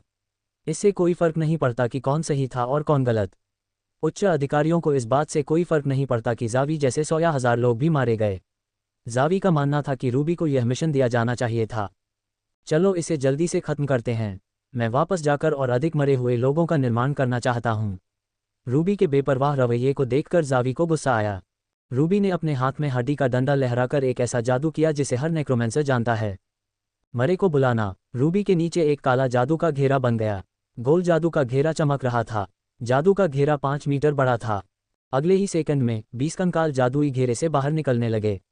प्रत्येक मरे हुए कंकाल ने प्रथम श्रेणी का कवच पहना हुआ था और उसके पास प्रथम श्रेणी का हथियार था। उनकी आंखें लाल चमक रही थीं। मरे हुए लोगों का आकार 2 मीटर से लेकर 1.5 मीटर तक था। मरे हुए लोगों में से ज्यादातर पुरुष थे। उनमें से कुछ ही महिलाएं थीं। रूबी ने दुश्मन सैनिकों से लड़ने के लिए पहले जिन सामान्य मरे हुओं को बुलाया था उनकी तुलना में ये मरे हुए बहुत शक्तिशाली थे। यहाँ तक कि सबसे कम ताकतवर मरे हुए में भी शुरुआती तीसरे क्रम के साधक की शक्ति थी, जबकि सबसे मजबूत मरे हुए में शीर्ष तीसरे क्रम की शक्ति थी। इतने सारे शक्तिशाली मरे हुओं का सामना करना एडी जैसे किसी व्यक्ति के लिए भी मुश्किल होगा। एडी वुड के लिए एक ही समय में इतने सारे मरे हुओं को बाहर निकालना आसान नहीं होगा। रूबी के प्रति जावी की सारी शिकायतें, गुस्सा और असंतोष 20 शक्तिशाली मरे हुओं को देखकर गायब हो गया। जावी ने पहले से ही कुछ 100 मरे हुओं को बुला लिया था और उन मरे हुओं को एडी पर हमला करने और उसे व्यस्त रखने का आदेश दिया था। रूबी की मदद से वह एडी को मारने और अपने मिशन को पूरा करने में सक्षम होगा। क्या बकवास है! सभी मरे हुए लोग मुझ पर हमला क्यों कर रहे हैं? मरे हुए लोगों के हमलों से बचते हुए एडी ने अपनी आंखों के कोने से एडम की दिशा में देखा। एडी ने एडम की मदद करने की योजना बनाई है अगर एडम पर कई विरोधियों द्वारा हमला किया गया या लॉसन ने उसे मारने का प्रयास किया। जैसे ही एडम और लॉसन की लड़ाई शुरू हुई, एडी ने खुद को कुछ 100 मरे हुओं से घिरा हुआ पाया। इन कुछ 100 मरे हुओं से निपटना आसान था। चीज़ों को जटिल बनाने वाली बात थी अंधेरे मंत्र जो कुछ मरे हुए जादूगरों ने खुद को छिपाते हुए इस्तेमाल किए थे। ईगल्सनोव 1 सम प्रत्येक डार्क स्पेल एडी के लिए व्याकुलता का स्रोत था। कभी कभी मरे हुए जादूगर एक डार्क स्पेल डालते थे जिससे वह भ्रमित महसूस करता था। कभी कभी डार्क जादूगर डार्क स्पेल का उपयोग करते थे जो उसे अस्थायी रूप से शाप देते थे। रेत का अभिशाप, थंडर अभिशाप, मरे हुओं का अभिशाप। यद्यपि किसी भी मरे हुए जादूगर के मंत्र ने उसे वास्तव में नुकसान नहीं पहुंचाया, लेकिन ये मंत्र मच्छरों की तरह थे जो लगातार उसे काट रहे थे और उसे विचलित कर रहे थे। मैं इससे तंग आ चुका हूं। निराश होकर ऑनॉर्ड हाउस के दाहिने हाथ एडी ने अपनी दाहिनी मुट्ठी में मैना को इकट्ठा करने के बाद जमीन पर मुक्का मारा। पब फ्यूचर द्वारा विज्ञापन, टकराना। मुक्का लगने से एडी के चारों ओर एक शॉकवेव फैल गई। एडी के बहुत करीब मौजूद कुछ मरे हुए लोग तुरंत गिर गए क्योंकि उनके नीचे की जमीन फट गई, जबकि अन्य मरे हुए लोगों ने शॉकवेव महसूस की और अपना संतुलन बनाए रखने के लिए संघर्ष किया। अवसर पाकर एडी ने अपनी जेब से कई त्रिकोणीय आकार की धातु की वस्तुएं निकालीं। ये क्या हैं? जावी ने उलझन में पूछा। रूबी भी उलझन में दिखी। इस बीच एडी ने अपने चेहरे पर मुस्कान के साथ त्रिकोणीय आकार की धातु की वस्तुओं को अपने चारों ओर फेंक दिया। वह वास्तव में तंग आ चुका था। इन मरे हुओं ने उसे इतना परेशान कर दिया था कि उसने इन त्रिकोणीय धातु की वस्तुओं का उपयोग करने का फैसला किया। जैसे ही त्रिकोणीय धातु की वस्तुएं जमीन पर गिरीं, वे चमकने लगीं। अगले ही पल सभी त्रिकोणीय धातु की वस्तुएं फट गईं।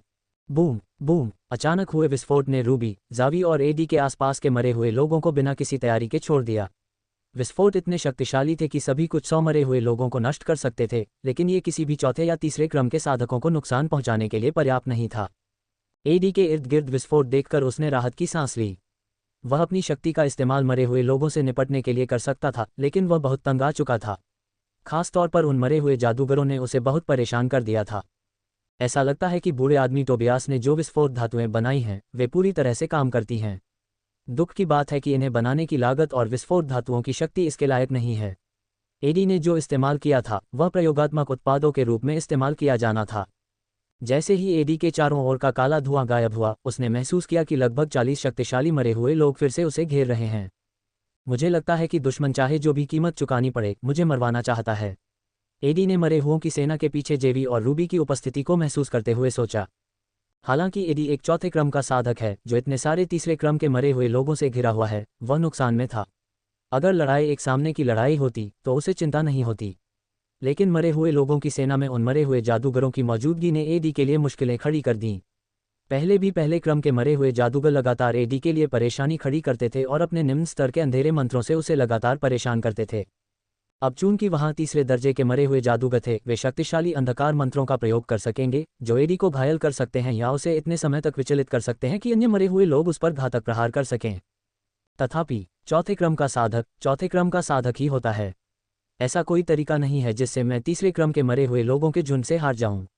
एडी ने अपनी आंखें बंद की और एक विशेष चौथे क्रम के मंत्र का उपयोग करने का फैसला किया जो उसने भूतों के आक्रमण के बाद सीखा था। भ्रामक, हमला करो। जेवी और रूबी के आदेश के तहत उनके द्वारा बुलाए गए सभी मरे हुए जादूगरों ने एक ही समय में एडी पर विभिन्न प्रकार के मंत्र छोड़े।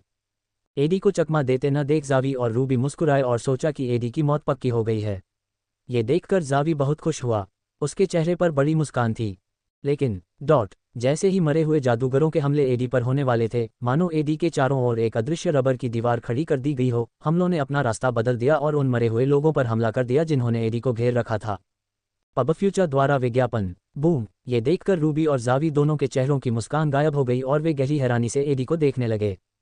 मिसडायरेक्ट एक विशेष प्रकार का कौशल जो 5 सेकंड के लिए तीसरे क्रम या निम्न क्रम के साधकों के किसी भी प्रकार के हमले को प्रतिबिंबित कर सकता है। ये कौशल एडी के ट्रम्प कार्ड में से एक था। अब कौन मुस्कुरा रहा है? एडी ने पूछा जबकि उसके नीचे ज्वाला की लहर बनने लगी थी।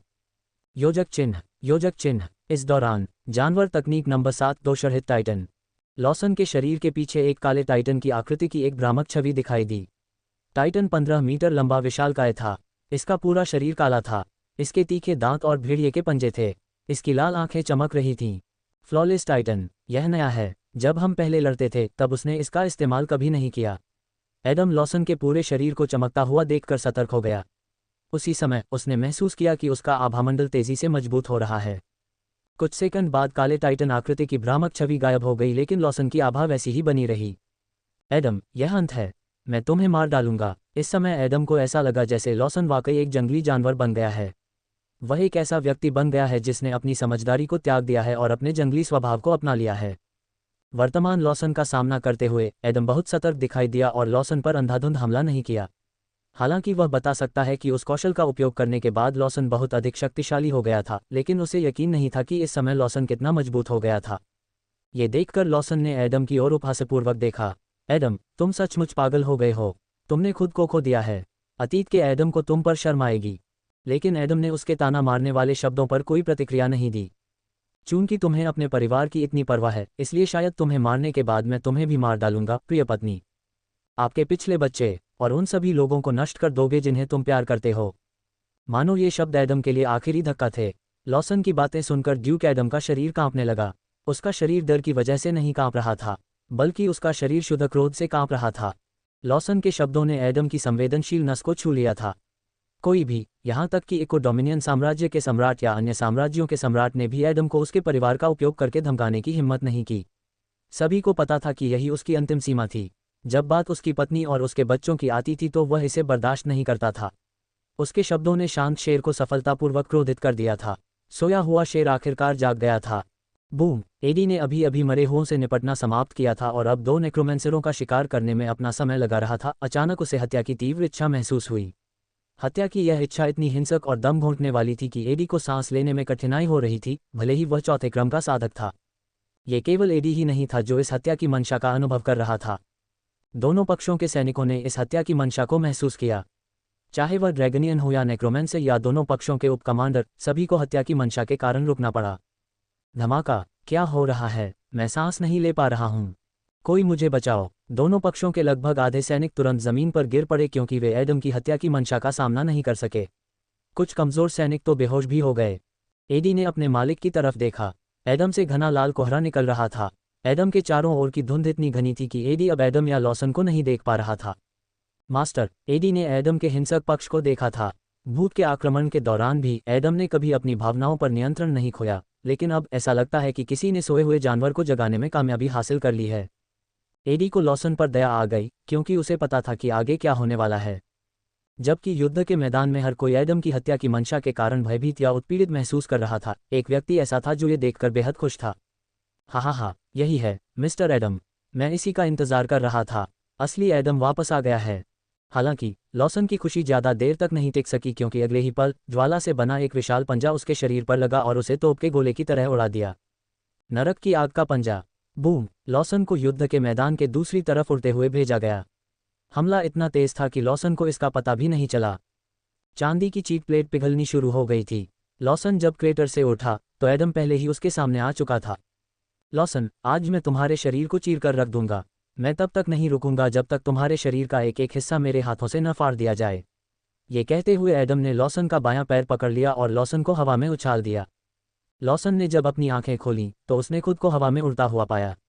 इससे पहले कि वह अपने आसपास की स्थिति को समझ पाता या आगे क्या करना है इस बारे में सोच पाता, एडम लॉसन के पीछे प्रकट हुआ, मानो वह टेलीपोर्ट हो गया हो।